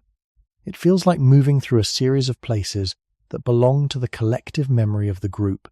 Within such a system, distance becomes less important than connection. What matters most is the relationship between one place and the next. The territory unfolds as a web of remembered locations linked by paths walked again and again across generations. Within communities that lived closely connected to their territories, movement across the landscape was not limited to a few individuals responsible for travel. It formed part of everyday life for people of many ages. Children grew up in environments where walking between places was ordinary, not because it was taught as a skill in isolation, but because daily life unfolded through movement across the land. From an early age, younger members of the group accompanied older relatives during journeys to gather food, collect water, or visit other parts of the territory. These experiences gradually shaped how each generation understood distance and movement. Childhood in such environments often involved a gradual expansion of familiarity with the surrounding landscape. Very young children might remain close to camp, observing the activities of adults and learning through play within the immediate area. As they grew older, they began to participate in short journeys beyond the camp, walking alongside parents or older siblings as they visited nearby places. These early walks introduced children to the first landmarks of the territory. A small stream, a cluster of trees, or a distinctive rock formation might become part of the mental map forming in their minds. Over time, these journeys slowly extended farther from the central resting place. Children learned to recognize the paths leading toward water, the slopes that led toward gathering areas, and the valleys where certain plants could be found. Each trip added another layer of understanding about how the landscape was organized. Because these experiences occurred gradually across many years, the physical effort involved in walking rarely appeared unusual to the children participating in them. It was simply the way daily activities were conducted. The physical development of the human body during childhood also supports this gradual increase in movement. As children grow, their muscles strengthen, their balance improves, and their endurance increases naturally through everyday activity. Walking alongside adults provides opportunities to practice coordination and stamina without formal instruction. Over time, the body becomes accustomed to steady movement across uneven terrain. This process allows younger members of the group to participate more fully in journeys through the territory as they mature. Anthropologists studying societies that rely on close interaction with natural environments often observe that children develop detailed knowledge of their surroundings at relatively early ages. By accompanying adults during daily activities, they learn to recognize plants, observe animals, and understand the significance of landmarks across the land. These lessons do not occur through structured teaching alone. They emerge through shared experiences while walking from one place to another. Each journey becomes an opportunity to observe how the environment functions. The participation of children in these movements also strengthens the continuity of cultural knowledge. As younger members of the community walk the same paths that previous generations have followed, they gradually inherit the understanding of how the territory supports life. The locations of water sources, gathering areas, and travel routes become familiar through direct experience rather than abstract explanation. This shared movement ensures that knowledge of the landscape remains active within the group. Walking together also supports the social bonds within the community. Traveling across the land often involves conversation, observation, and cooperation. Older members may point out useful plants or explain why certain routes are easier to follow. Younger members may ask questions or notice details that others have overlooked. Through these interactions, the journey itself becomes a form of shared learning.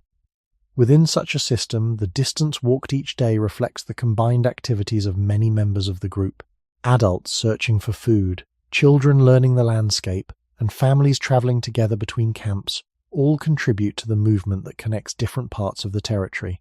Over time, this pattern creates a way of life in which walking is not a separate activity, but the quiet background through which each generation becomes familiar with the world around them.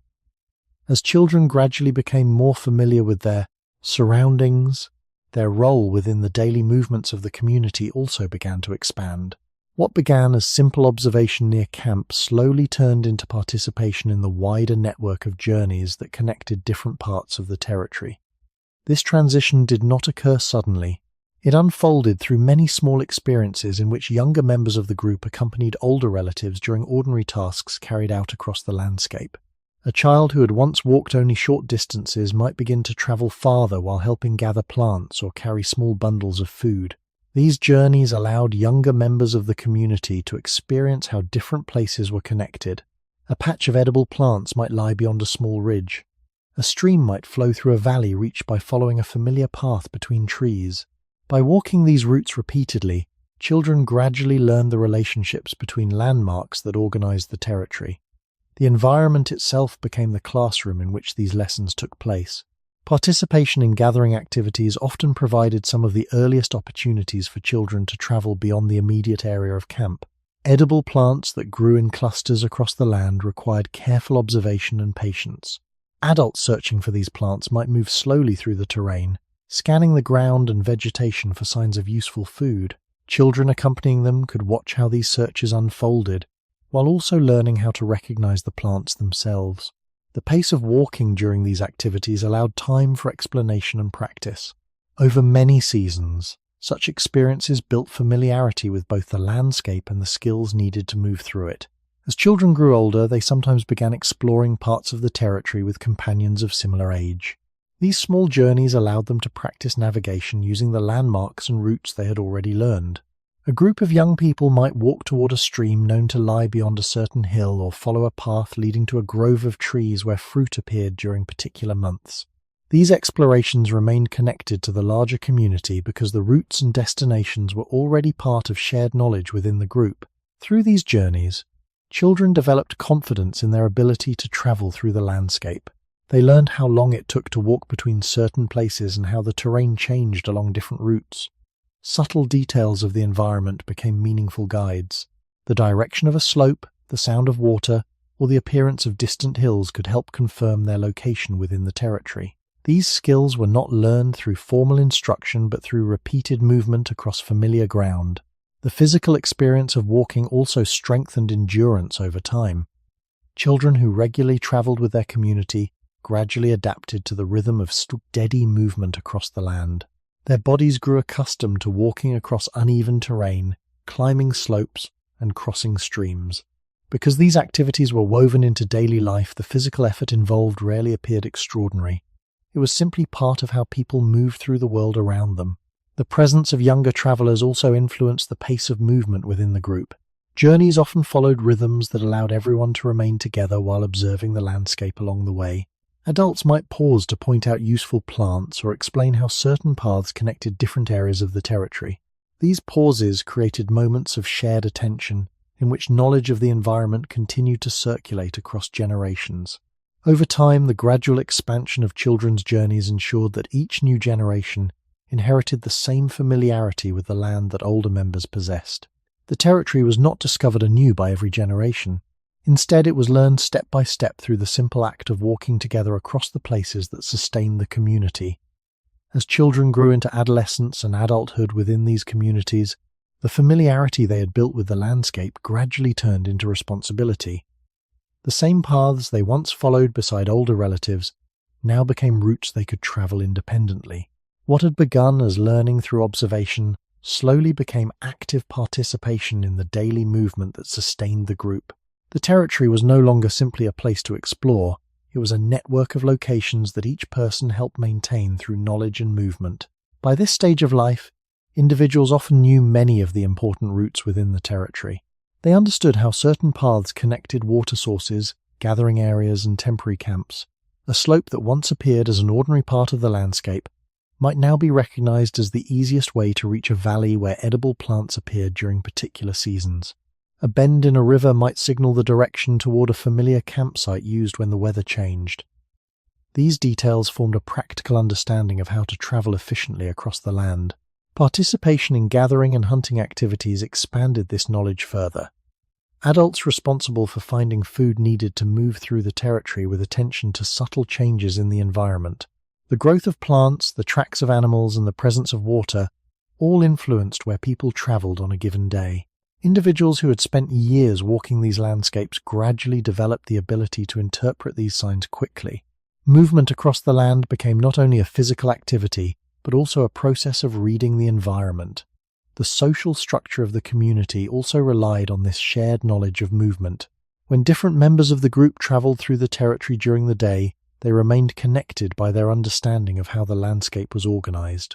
Someone leaving camp to gather plants could estimate how long it would take to reach a certain area and return. Another person searching for animals might follow a path known to cross the routes animals used during particular seasons. Because these paths were familiar to many members of the community, the movements of individuals remained coordinated even when they traveled in different directions. Over time, this shared familiarity with the land strengthened cooperation within the group. Knowledge about useful places was rarely held by a single individual. Instead, it was distributed across the community through years of shared journeys.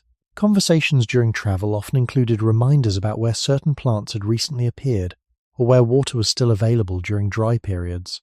These exchanges ensured that the understanding of the territory remained active and adaptable as environmental conditions changed. Walking continued to serve as the foundation for maintaining this knowledge. Each journey across the land reinforced the connections between places remembered from earlier experiences. A person traveling along a familiar path might notice new signs of plant growth or changes in animal movement. These observations could influence the routes chosen on future days. In this way, the territory remained a living system that people continually learned from through movement.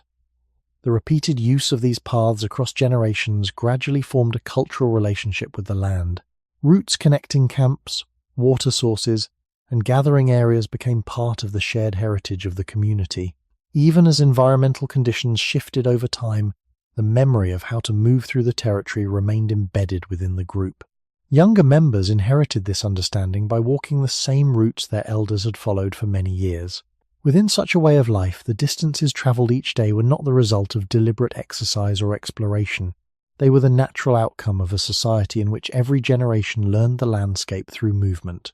Walking connected childhood learning, adult responsibility, and the passing of knowledge from one generation to the next.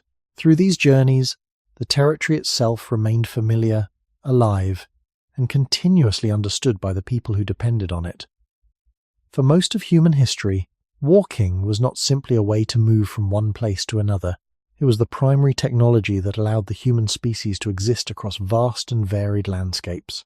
Long before animals were domesticated for transport or machines were invented to carry people across distance, the human body itself served as the means of connection between places. The ability to travel steadily across land allowed communities to reach water, gather food, observe animals, and maintain contact with different parts of their territory. In this sense, walking functioned as one of the earliest and most reliable tools available to the human species. Unlike tools made from stone or wood, this technology did not need to be carried separately. It was built into the structure of the body. The muscles of the legs, the balance of the spine, and the coordination of breathing and movement worked together to produce a steady rhythm of travel across the land. Because walking relied only on the body itself, it remained available in any environment where humans lived. Forests, grasslands, deserts, and mountain regions could all be crossed using the same fundamental method of movement. This universality gave walking a unique role in human life. Other technologies developed later in history often depended on specific materials or environmental conditions. Boats required water, wheeled vehicles required suitable surfaces, and domesticated animals required long processes of training and care. Walking required none of these preparations. As long as the human body remained healthy enough to move, the land could be explored and used. This simplicity allowed walking to connect communities with their surroundings in a flexible and reliable way. The efficiency of human walking also contributed to its importance. Moving at a steady pace allowed people to travel considerable distances while conserving energy. When walking across a landscape, the body enters a rhythm where muscles and tendons share the work of movement.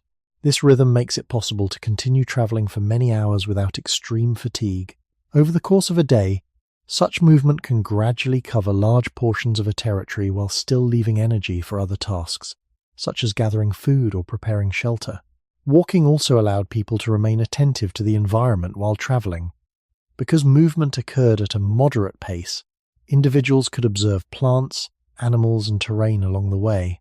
This ability to gather information while moving helped communities respond to changes in their surroundings. A person walking through the land might notice new growth of edible plants, the tracks of animals crossing a path, or the sound of water flowing nearby. These observations influenced where people chose to travel next. In this way, walking supported both movement and understanding of the environment at the same time. The flexibility of walking also made it possible for groups to adjust their movement according to circumstances. If resources became scarce in one area, people could gradually shift their activities toward another part of the territory.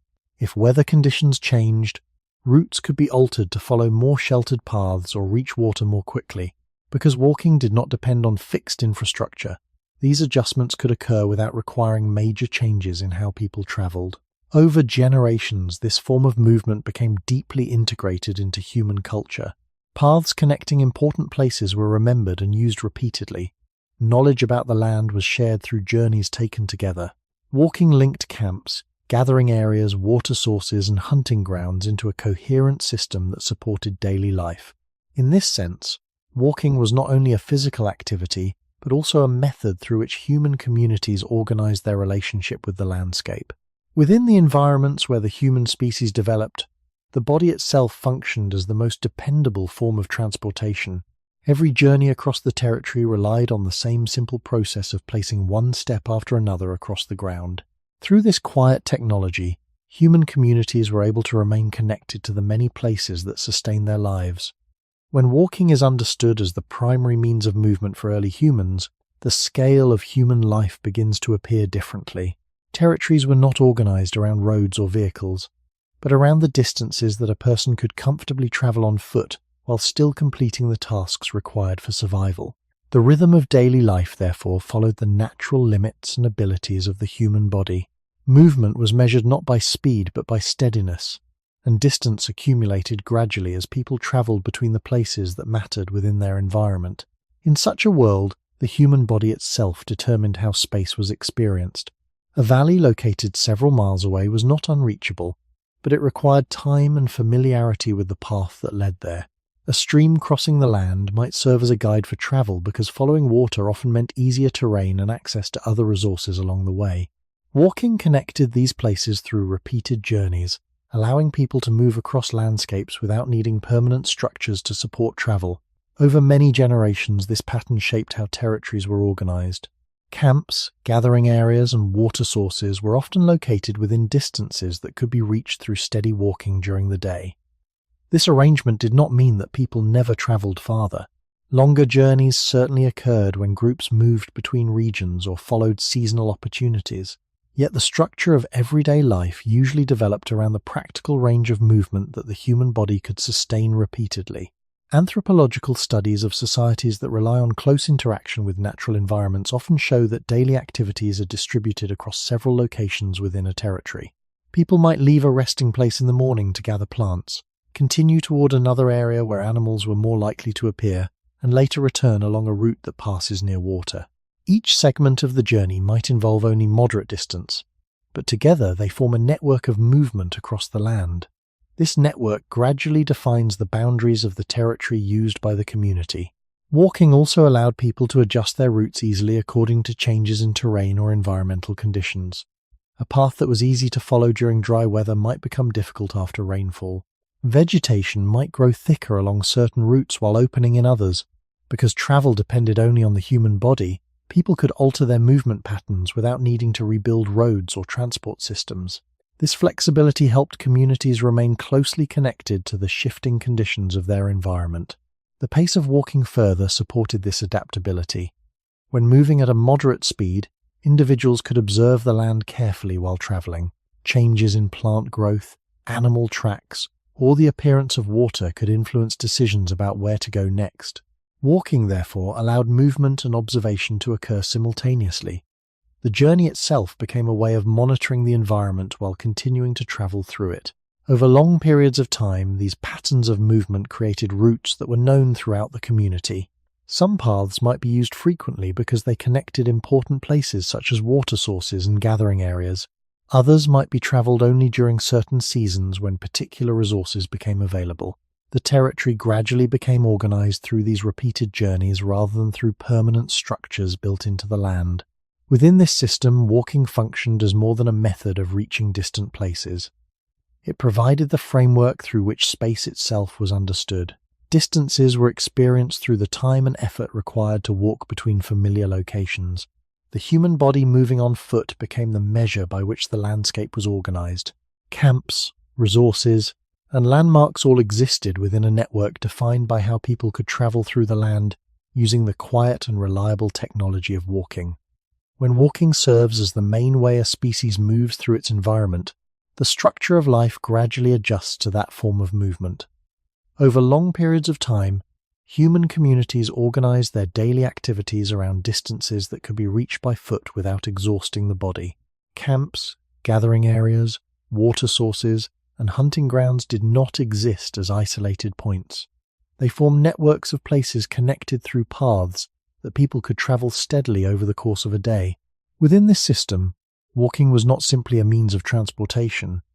It quietly shaped the way human societies interacted with space itself. The distance between important locations in a territory often reflected practical experience accumulated over generations. If a water source was too far from a suitable camp, people might choose another place to rest that required less travel each day. If a gathering area produced useful plants but required a long journey, groups might temporarily move their camp closer to that resource while it remained available. These adjustments did not require permanent construction or complex planning.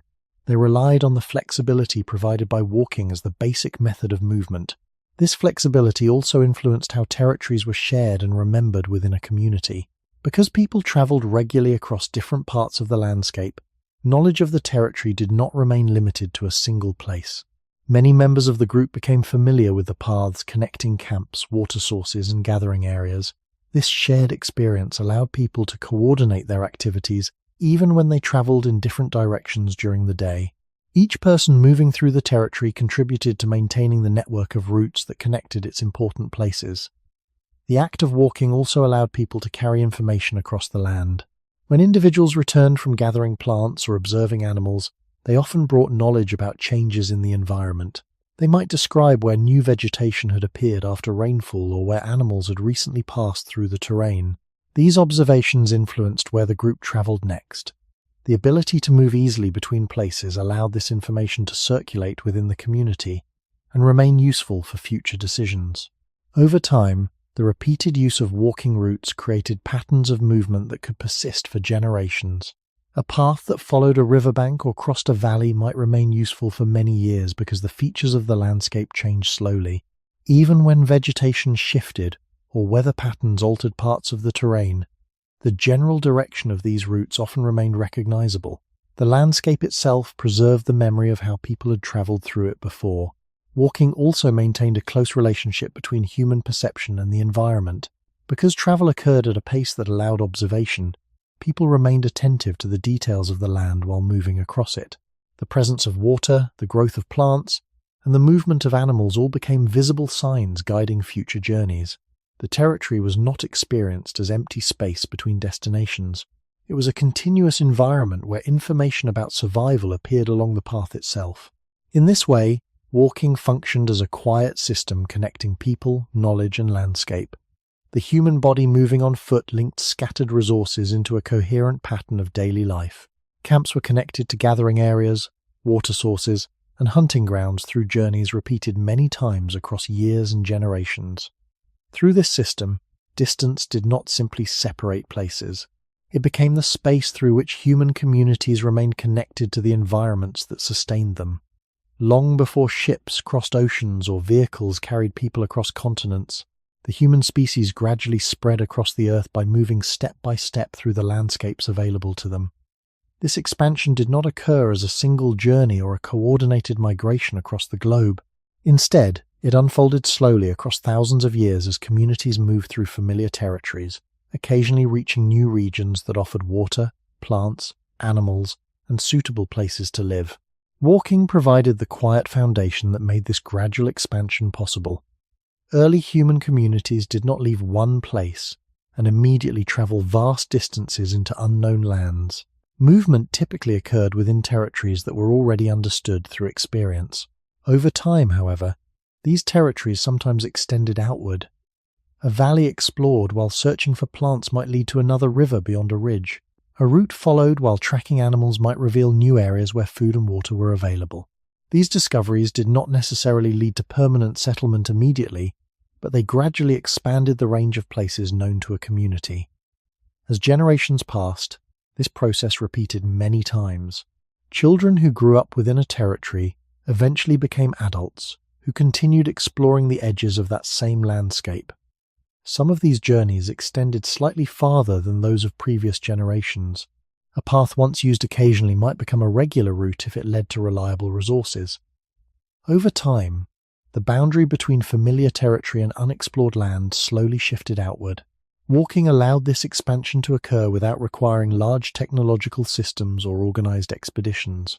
The human body moving steadily across land provided enough mobility for communities to encounter new environments and gradually incorporate them into their understanding of the world. Rivers were followed upstream, valleys were crossed through natural passes, and open plains allowed people to travel across wide distances while remaining attentive to the availability of food and water. These movements were often shaped by environmental conditions rather than deliberate plans to expand. Climate changes sometimes altered the availability of plants and animals within a territory. Periods of drought or cooling temperatures might encourage communities to spend more time in nearby regions where resources remained stable. In other situations, abundant rainfall might allow vegetation to spread across areas that were previously difficult to inhabit. Walking allowed people to respond to these changes by gradually adjusting where they spent time across the landscape. Archaeological evidence suggests that traces of human presence appear across wide regions of the world over long periods rather than emerging simultaneously everywhere. Stone tools, campsites, and other remains appear in different locations separated by large distances, yet the patterns often suggest gradual movement rather than sudden arrival. These traces reflect the quiet expansion of human communities across landscapes that could be reached through steady travel on foot. The ability to carry tools, share knowledge, and observe the environment while moving helped support this expansion. People traveling through new areas could recognize familiar signs indicating water, edible plants, or animal activity. Landscapes that supported life could gradually become part of the territory known to a community. Over generations, these discoveries formed new routes connecting previously separate regions. Walking therefore played a central role not only in daily survival, but also in the long history of human presence across the planet. The same steady movement that connected camps to water and gathering areas within a territory also allowed communities to reach new landscapes beyond the edges of what had previously been known. Step by step, generation by generation, the human species gradually extended its presence across the land. As human communities gradually extended their presence across wider regions, the movement that allowed this expansion rarely resembled a single long journey made by one group. Instead, it often occurred through a series of small shifts repeated across generations. A group might spend most of its time within a familiar territory, yet occasionally travel slightly farther when searching for resources or exploring nearby landscapes. Over time, these small movements accumulated, slowly connecting new environments to the places already known. This pattern can be understood as a process of expansion through familiarity rather than sudden migration into unknown lands. When people followed rivers, valleys, or animal paths beyond the edges of their usual territory, they did not necessarily abandon the landscapes they already knew. Instead, they gradually incorporated new areas into their existing mental maps. A valley that once felt distant might become a regular part of seasonal travel if it offered reliable water or plants. A ridge that once marked the boundary of the territory might later become a route leading toward another useful region. Walking made this gradual expansion possible because it allowed people to move while remaining attentive to the environment. A person traveling through unfamiliar ground could observe the land carefully, noticing whether water was present, which plants grew in the soil, and whether animals passed through the area. These observations helped determine whether the new region could support human life. If the environment proved useful, it might be visited again in the future, slowly becoming part of the territory known to the community. Over many generations, such exploration expanded the range of landscapes used by human groups. Children growing up in these communities inherited not only the knowledge of familiar routes, but also the curiosity to explore beyond them. As they accompanied older relatives during journeys across the land, they sometimes encountered places that had been visited only occasionally before. These experiences gradually extended the network of paths remembered within the group. Archaeological evidence often reflects this pattern of gradual expansion. Human artifacts appear across large regions of the world, yet the timing of their appearance usually suggests a slow spread rather than rapid movement across vast distances. Stone tools and other traces of human activity often emerge first in areas connected by natural corridors such as river valleys or coastal plains. These environments offered water, food, and relatively accessible routes for travel on foot. The geography of the Earth therefore played an important role in shaping the direction of human expansion. Mountain ranges, deserts, and dense forests sometimes slowed movement across the land, while open plains and river systems provided easier pathways. People walking through these landscapes followed routes where survival was more likely, gradually linking distant regions through generations of travel. The pace of walking also influenced how these expansions unfolded. Moving on foot encourages careful observation and gradual adaptation to new environments. People entering unfamiliar regions could learn about local plants, animals, and seasonal conditions before deciding how to use the landscape. This process allowed communities to adjust their movement patterns without relying on large, risky migrations into unknown territory. Over time, the accumulation of these small exploratory journeys connected many parts of the world through networks of human movement. What began as daily travel within a territory sometimes led to the discovery of new valleys, rivers, and plains beyond its boundaries. Each generation added a few more paths to the mental map shared by the community. In this way, the steady rhythm of walking slowly carried human presence across landscapes that had once been entirely unknown. As generations continued to explore and adapt to new environments, the routes connecting different landscapes gradually became part of a wider network of human movement. These routes did not exist as continuous roads stretching across continents. Instead, they were chains of familiar paths linking one territory to another through places where water, plants, and animals could support life. Walking connected these territories step by step, allowing people to travel between regions over long periods of time. When one community encountered another across the landscape, these connections sometimes expanded further. Groups living in neighboring territories might meet near shared water sources or along routes where animals moved through the land. These encounters allowed information about distant places to circulate beyond the boundaries of a single territory. Knowledge about rivers, valleys, or plains located farther away could gradually influence how people understood the broader landscape. Such exchanges did not necessarily result in immediate travel to those distant places. Instead, they slowly shaped the awareness of what existed beyond the edges of familiar ground. Over time, this shared knowledge helped extend the network of paths connecting communities across regions. Walking made these connections possible because it allowed people to travel while carrying essential tools and resources with them. Even when journeys covered large distances, the pace of movement allowed individuals to remain attentive to the environment along the way. Travelers could observe where water was available, where plants grew, and where animals moved through the terrain. This information helped guide the direction of travel while also ensuring that survival remained possible during the journey. The geography of the land often shaped how these routes developed.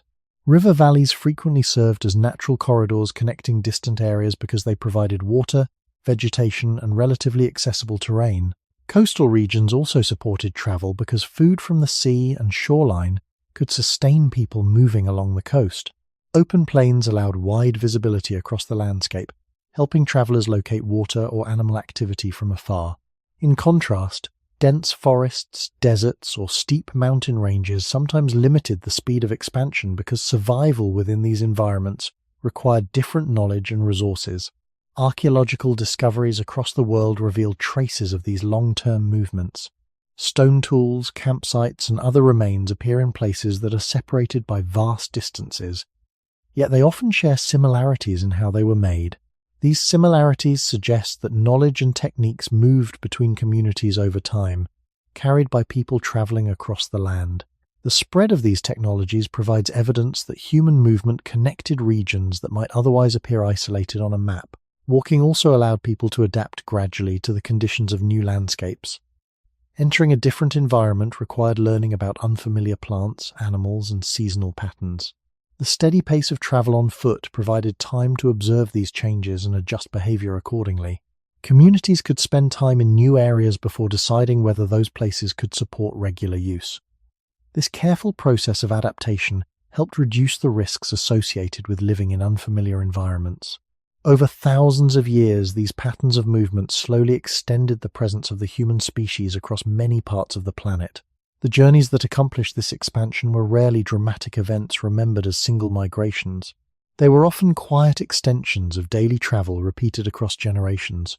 Walking connected one valley to another, one river to the next, and one territory to the landscape beyond it. Through these countless small journeys, the human species gradually became present across regions that once lay far beyond the edges of its earliest homes. For most of human history, the rhythm of daily life remained closely tied to landscapes that required regular movement.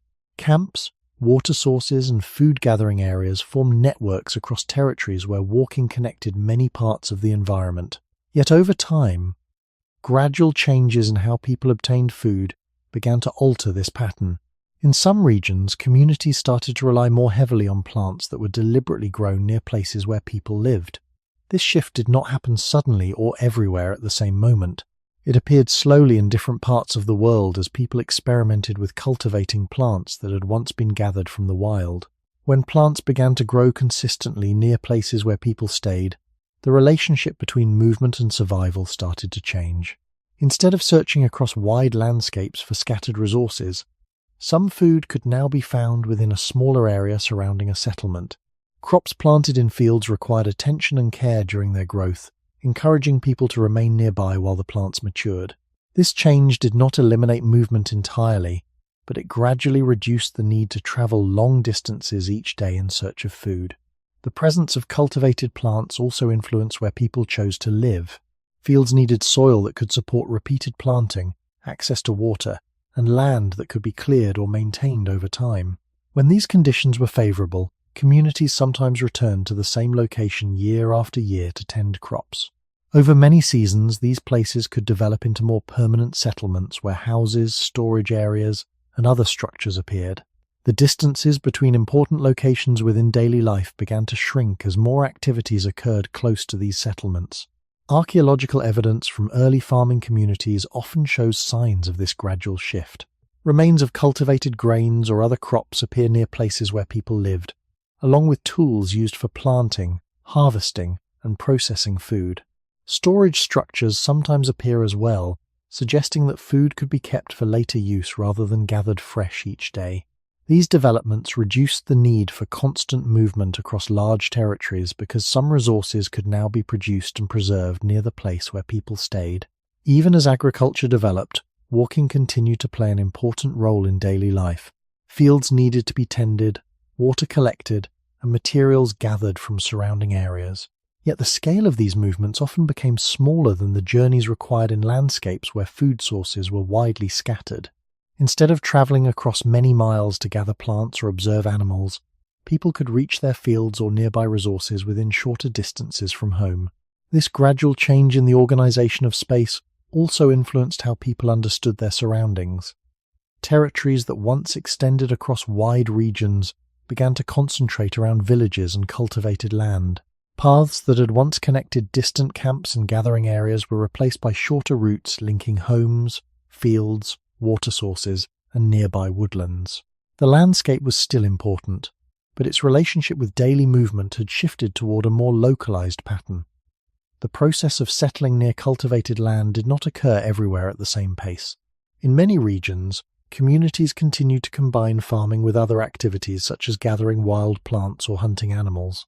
These mixed strategies meant that people still traveled beyond their settlements when necessary. However, the presence of food growing near home gradually reduced the need for long daily journeys across the territory. Over generations, this change slowly reshaped the rhythm of human movement. Walking remained part of everyday life, but the distances involved often became shorter as more of life's essential resources began to exist within the immediate surroundings of a settlement. As settlements connected to cultivated land became more common in certain regions, the organization of daily life gradually began to change. Instead of spreading activities across wide territories, many tasks started to concentrate around the areas immediately surrounding a village.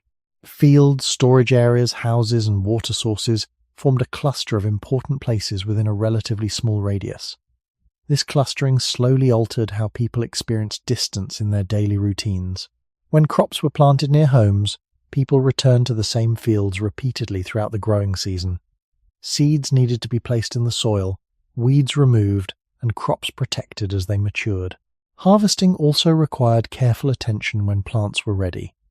These tasks encouraged people to remain close to the fields for extended periods rather than moving frequently between distant locations. The land surrounding the settlement became a place of regular activity, visited day after day as crops developed over time. Storage also played a role in changing movement patterns. When food could be preserved after harvest, communities no longer needed to gather fresh resources every day. Grain, dried plants, and other stored foods allowed people to remain in one location for longer periods. Instead of traveling across the landscape in search of scattered resources, people could rely on supplies kept within the settlement itself. This shift gradually reduced the need for daily journeys to multiple parts of the territory. The presence of permanent structures reinforced this new pattern. Houses built from wood, stone, or earth required maintenance and protection. Storage containers and tools needed safe places where they could remain between seasons. Over time, these physical structures anchored people to particular locations on the landscape. The effort required to build and maintain them encouraged communities to remain in the same place rather than relocating frequently. Walking still remained part of everyday activity within these settlements. People traveled between houses, fields, water sources, and nearby woodlands where fuel or materials could be gathered. Yet the scale of these movements was often smaller than the distances once covered by communities that relied entirely on wild resources. A field located beyond the edge of the village might require a short walk each morning, rather than a journey across several miles of territory. Archaeological remains from early agricultural villages often reveal this shift toward concentrated activity. Clusters of houses appear near areas where cultivated plants were grown.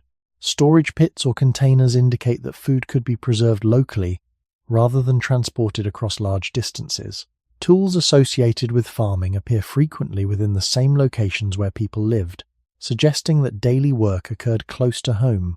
These patterns reflect a landscape reorganized around permanent settlement rather than wide-ranging movement. Even so, the change was gradual and varied across different regions of the world. In many places, communities continued to gather wild plants or hunt animals in addition to cultivating crops. These activities sometimes required traveling beyond the immediate surroundings of the village, yet the presence of cultivated food near home slowly shifted the balance of daily movement toward shorter journeys within a more limited area. Over many generations, this new arrangement altered how people understood space and distance. The territory once explored through daily travel became less central to survival, while the land surrounding the village gained increasing importance. Paths that once connected distant camps gradually gave way to routes linking homes, fields, and nearby resources. The human relationship with movement did not disappear, but it began to concentrate around the places where people had chosen to settle. As permanent settlements continued to develop across different regions, the organization of human space gradually shifted from wide territories toward more concentrated landscapes.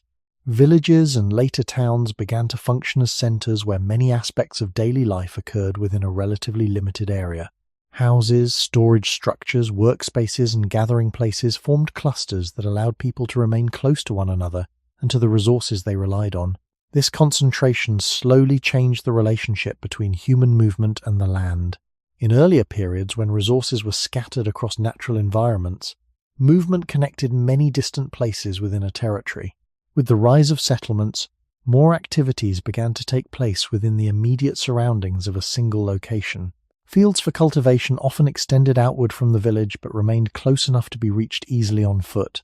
Paths developed between homes and farmland, creating daily routes that were repeated across seasons as crops were planted, tended, and harvested. These journeys still involved walking, yet the scale of movement was no longer defined by the need to travel across large territories in search of scattered food sources. The presence of specialized tasks within settlements also contributed to this shift. As communities grew larger, individuals began to focus on particular kinds of work. Some people cultivated crops, while others prepared tools, built structures, or stored and processed food. These activities often took place within or near the settlement itself. Because many essential tasks were now performed in close proximity to one another, Fewer people needed to travel widely across the landscape during their daily routines. Trade between communities also influenced patterns of movement. Instead of each group traveling long distances to gather every resource directly from the land, some materials began to circulate through exchanges between settlements. Tools made from certain types of stone, shells from coastal regions, or other useful items could appear far from their original sources. These materials often moved gradually from one community to another through networks of trade. As a result, individuals did not always need to travel great distances themselves to obtain them. The exchange of goods allowed settlements to remain more localized while still gaining access to resources from distant regions. Over time, the concentration of life within villages and towns created landscapes where movement was organized differently from earlier periods. Paths between homes, fields, wells, and nearby forests became the most frequently traveled routes. These paths were shorter and more predictable than the wide-ranging journeys that once connected camps, gathering areas, and hunting grounds across large territories. The distances walked each day often reflected the scale of the settlement, rather than the broader landscape beyond it. Even though people still traveled when necessary, the center of daily life became increasingly tied to the place where they lived. Archaeological evidence from many early settlements reflects this change clearly. The remains of houses, storage pits, and work areas appear closely grouped together. Tools used for farming, food preparation, and construction are found near the same locations where people slept and ate. These patterns suggest that much of everyday activity occurred within a relatively small radius. The landscape surrounding the settlement still provided resources, but it was no longer the primary space where daily survival unfolded. Through these gradual changes, the rhythm of human movement shifted from the wide-ranging patterns of earlier communities to the more localized routines associated with settled life. Walking remained part of everyday experience, yet the distances involved often became smaller as people organized their lives around the places where they had chosen to remain. As settlements gradually developed into larger towns and eventually into cities, the physical environment surrounding human life continued to change. Paths that once connected fields and nearby resources slowly evolved into more organized routes designed to support increasing numbers of people moving within the same space. Streets, marketplaces, wells, and gathering areas appeared within towns, concentrating daily activity even further. This transformation did not eliminate walking from human life, but it changed how and where movement occurred. In earlier landscapes, walking connected scattered resources across wide territories. Within towns, movement became concentrated within the boundaries of the settlement itself. Houses often stood close to one another, and important places such as markets or water sources could be reached within relatively short distances. People still walked regularly, but their journeys often took place within the streets and pathways of the town rather than across open landscapes.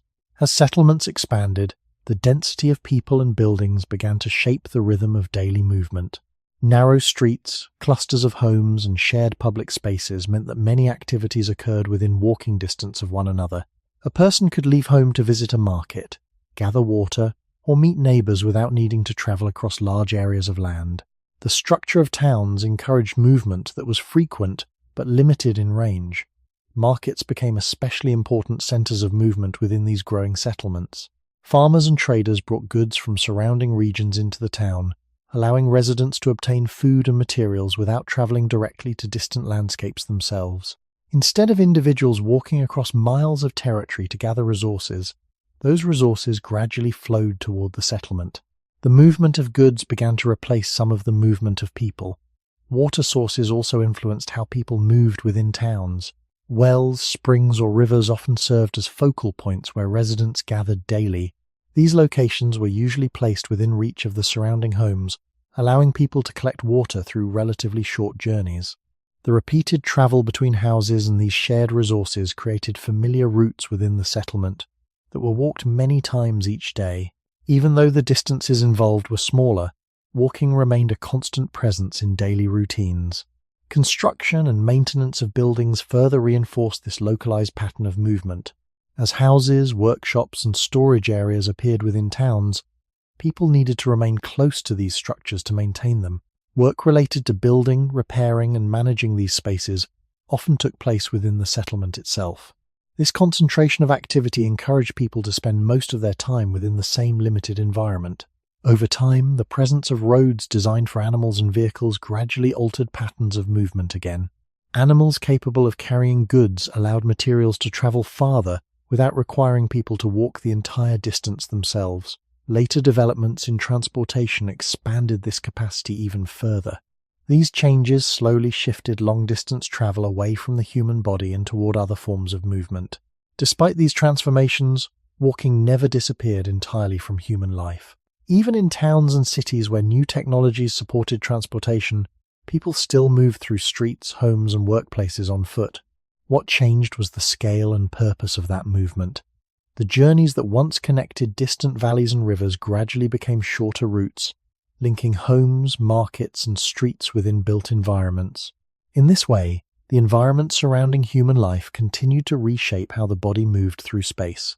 Walking remained present, yet the distances and landscapes associated with it had slowly transformed across centuries of settlement and development. As towns expanded into larger urban centers, new forms of transportation gradually appeared to move people and goods across increasing distances. Animals such as horses, donkeys, and oxen were used in many regions to carry loads or pull carts along developing roads. These animals allowed heavier materials to be transported more efficiently than a person could carry while walking. Over time, this change began to influence how human movement was organized across larger landscapes. Instead of individuals traveling long distances on foot to obtain certain resources, goods could be transported into towns using animals and simple vehicles. A farmer might bring grain to a market using a cart pulled by an animal rather than carrying it across the land. Traders traveling between regions could transport goods along established routes that connected settlements. These systems gradually shifted part of long-distance movement away from the human body. The role of walking in everyday life therefore began to change again. People still moved on foot within their homes, streets, and nearby surroundings, but longer journeys increasingly relied on animals or vehicles when available. Roads connecting towns became more structured to support these forms of travel. Paths once used primarily by walkers were widened or reinforced, so carts and animals could pass more easily. This transformation did not occur everywhere at the same time. In many regions of the world, walking remained the primary way people traveled for centuries.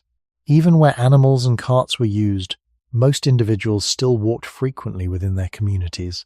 However, the existence of alternative forms of transport slowly altered expectations about how far a person needed to travel on foot. The introduction of animal transport also allowed settlements to grow larger because resources could be brought from farther away. Food, building materials, and other goods could travel into towns without requiring every resident to leave the settlement to gather them.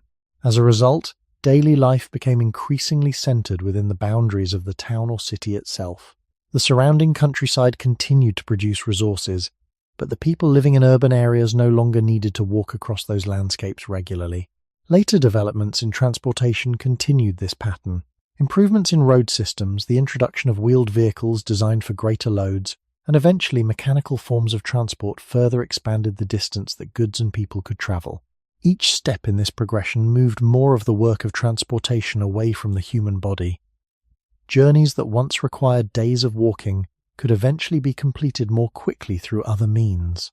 As these changes unfolded, the role of walking shifted primarily towards shorter movements within local environments. People walked through streets, visited nearby markets, or traveled between homes and workplaces. The human body remained capable of covering large distances, yet the surrounding infrastructure increasingly reduced the necessity of doing so. Archaeological and historical records often reflect this transition through the appearance of roads, stables, carts, and later mechanical vehicles within settlements. These developments illustrate how the structure of human movement gradually became supported by external technologies rather than relying entirely on the body itself. The landscape that once required steady travel on foot slowly transformed into a network where many journeys could occur without walking long distances. Despite these changes, the human body remained fundamentally adapted to movement across land. The muscles, joints, and balance systems that had evolved over hundreds of thousands of years continued to reflect a history in which walking played a central role. What changed was not the body itself, but the environment in which that body now lived and moved. As transportation technologies continued to develop, The relationship between human movement and distance changed more dramatically than at any previous point in history. Mechanical forms of travel gradually replaced the need for both animal transport and long journeys on foot. Vehicles powered by engines allowed people to cross landscapes at speeds that would have once seemed impossible when walking was the primary means of movement. Roads expanded, cities spread outward, and the distance between where people lived and where they worked could grow much larger than before. This transformation altered how daily life was organized across many parts of the world. In earlier periods, the places where people slept, worked, gathered food, and met others were usually located within distances that could be reached by walking. With the arrival of faster transportation, these activities began to separate across wider areas. A person could now live in one location and travel quickly to another place many miles away for work or trade. Movement across long distances no longer required the slow rhythm of steps across the ground. Instead, it occurred through vehicles that carried people across the landscape while they remained seated. As cities expanded during these changes, urban environments were often designed to support this new form of travel. Roads widened to accommodate vehicles, and buildings were constructed farther apart from one another. In many regions, residential areas, workplaces, and marketplaces became separated by distances that were easier to cross using machines rather than walking. This shift gradually reduced the role of long-distance walking in daily routines. People still moved on foot within buildings, sidewalks, and small neighborhood areas, but many larger journeys began and ended inside vehicles. The pace of movement also changed significantly. Walking encourages a steady rhythm that allows time to observe the environment while traveling. Mechanical transport increased speed but often reduced the opportunity for direct interaction with the landscape along the way. A journey that once required hours of walking across valleys or fields could now pass quickly along a road while the surrounding environment moved by at a distance. The experience of space itself became different when travel occurred at much higher speeds. These changes influenced not only how people moved but also how settlements were planned and organized. Transportation networks became central features shaping the structure of towns and cities. Highways, railways, and later air travel created systems where movement across large distances was routine. Goods and materials could travel between distant regions without requiring the steady movement of people on foot that had once connected those places. Despite this transformation, the human body itself did not change at the same pace as the environment surrounding it. The bones, muscles, and joints that evolved during long periods when walking formed the foundation of daily survival remain largely the same today. The structure of the human foot, the alignment of the spine, and the endurance of leg muscles all reflect a long history in which steady movement across land was common. What has shifted is the context in which that body now lives. In many modern environments, the distances between essential places are often designed around vehicles rather than walking. This means that the body, capable of traveling steadily across miles of land, now frequently moves only short distances within the built spaces of modern life. The landscapes that once required continuous movement have been replaced by environments where motion is often optional rather than necessary. In this way, the quiet history of human walking remains present in the structure of the body, even as the world around it has gradually changed. For most of the long history of the human species, movement across land was woven quietly into the structure of daily survival. Walking connected water to shelter, food to camp, and one generation to the next through shared journeys across familiar landscapes. Over many thousands of years, the human body adapted to this rhythm.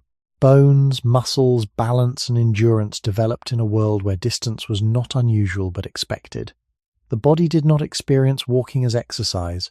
It experienced walking as the ordinary condition of being alive in a landscape where resources were spread across space. As human societies gradually changed, the environment surrounding daily life began to shift away from this older rhythm.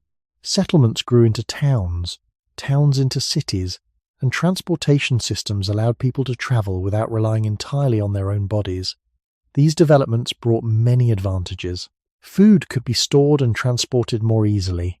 Communities could grow larger and remain connected across wide regions.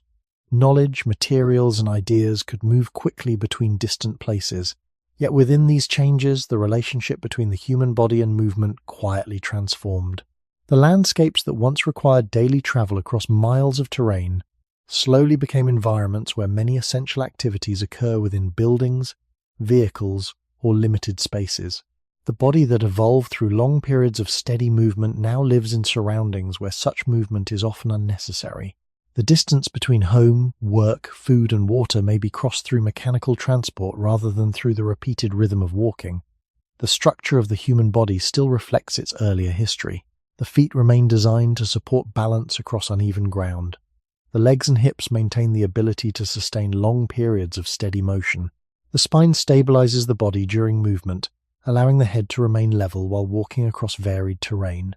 These features developed gradually across evolutionary time, when the landscape required people to move through it regularly. Even today, when individuals walk through parks, forests, or open land, the body often falls naturally into the same steady rhythm that supported survival in earlier environments. This contrast between the design of the body and the structure of modern environments reveals something important about the long history behind everyday movement. The ability to walk long distances did not appear suddenly or accidentally. It emerged through countless generations living within landscapes that required travel between scattered resources. Each step taken across valleys, plains, and forests helped shape the anatomy and endurance that still exist within the human body today. The idea that humans once walked many miles in a single day therefore reflects more than a measurement of distance. It reflects a way of life in which movement connected people directly with the environments that sustained them. Walking allowed individuals to observe the land, learn its patterns, and share that knowledge with others. The territory became familiar not through maps or measurements, but through the repeated experience of traveling across it. When modern people consider the distances once walked by earlier generations, the difference is not only physical but environmental. The landscapes in which human life now unfolds rarely require the same patterns of movement that shaped the species over long periods of time.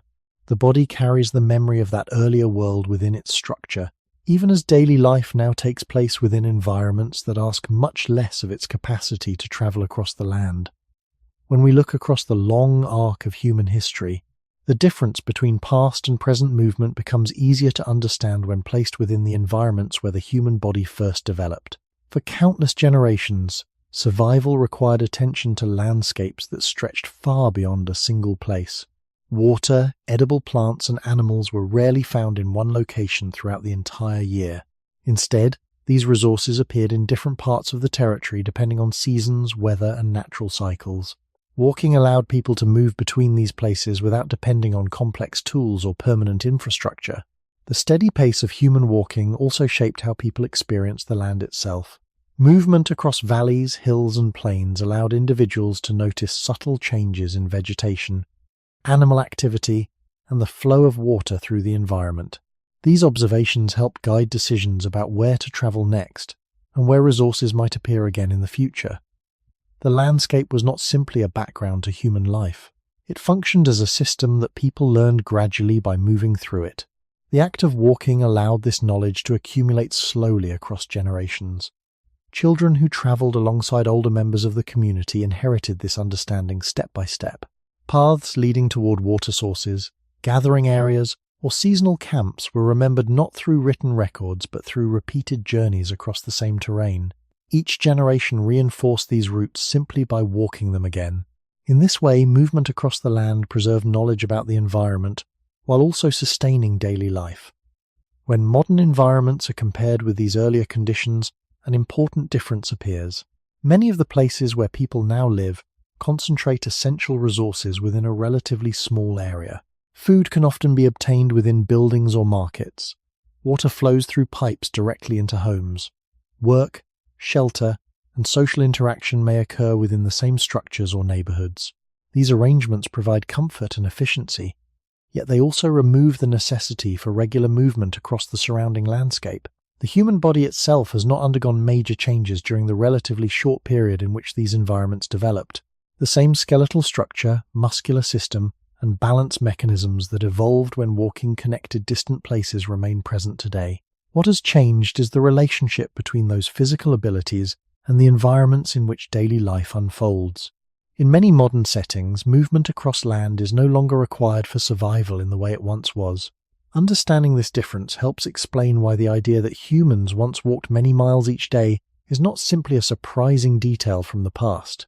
It reflects a deeper connection between the design of the human body and the environments where that design took shape. The ability to walk across long distances emerged gradually within landscapes that required steady travel between scattered resources. Each generation inherited both the body capable of making those journeys and the knowledge of how to move through the land. Today, the environments surrounding human life often require far less of that movement, yet the capacity remains quietly present within the structure of the body. The same legs, feet, and balance systems that once carried people across wide territories still exist, even if the landscapes of modern life rarely call upon them in the same way. The long history of human walking therefore continues to exist not only in archaeological traces across the land, but also in the anatomy that each person carries with them every day. Across the long story of the human species, walking quietly shaped the relationship between people and the world around them. Long before roads, engines, or cities existed, the human body moved through landscapes where survival depended on reaching water, plants, animals, and shelter scattered across the land.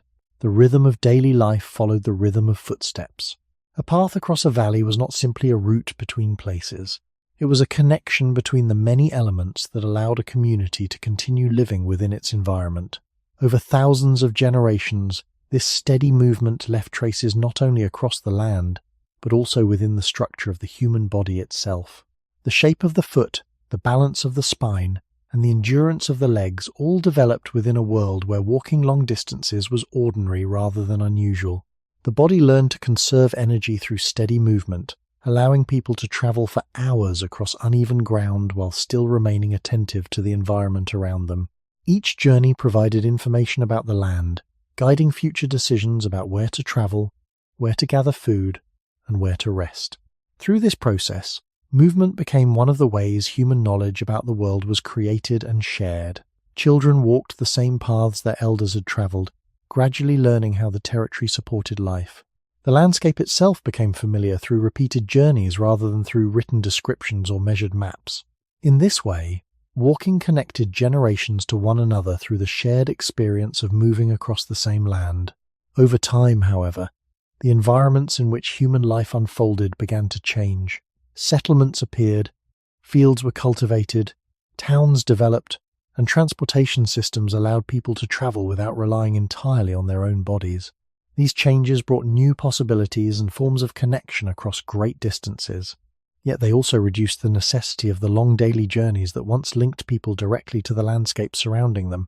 Today, many essential parts of life occur within spaces where movement across land is no longer required in the same way. Food arrives through complex systems of distribution. Water flows directly into homes. Work, shelter, and social life may exist within buildings connected by vehicles and roads. The human body, capable of steady travel across miles of terrain, now often moves only short distances within these constructed environments. The contrast between the design of the body and the structure of modern life invites a quiet reflection rather than a simple conclusion. The distances once walked by earlier generations were not acts of discipline or exercise. They were the natural outcome of living within landscapes where survival required attention to space, distance, and movement. Walking connected people directly to the land that sustained them, shaping both the body and the knowledge passed from one generation to the next. When we consider the question of why humans once walked 15 miles a day, the answer may not lie only in the distance itself. It lies in the environments where human life first unfolded, where movement across the land was simply part of existing within the world. The body that carries us today still reflects that long history, yet the landscapes surrounding us have changed in ways that ask far less of that ancient capacity for movement. And so, a quiet question remains open at the end of this long story. If the human body was shaped across countless generations of steady walking through the land, what does it mean for that same body to live now, in a world where those journeys are no longer required?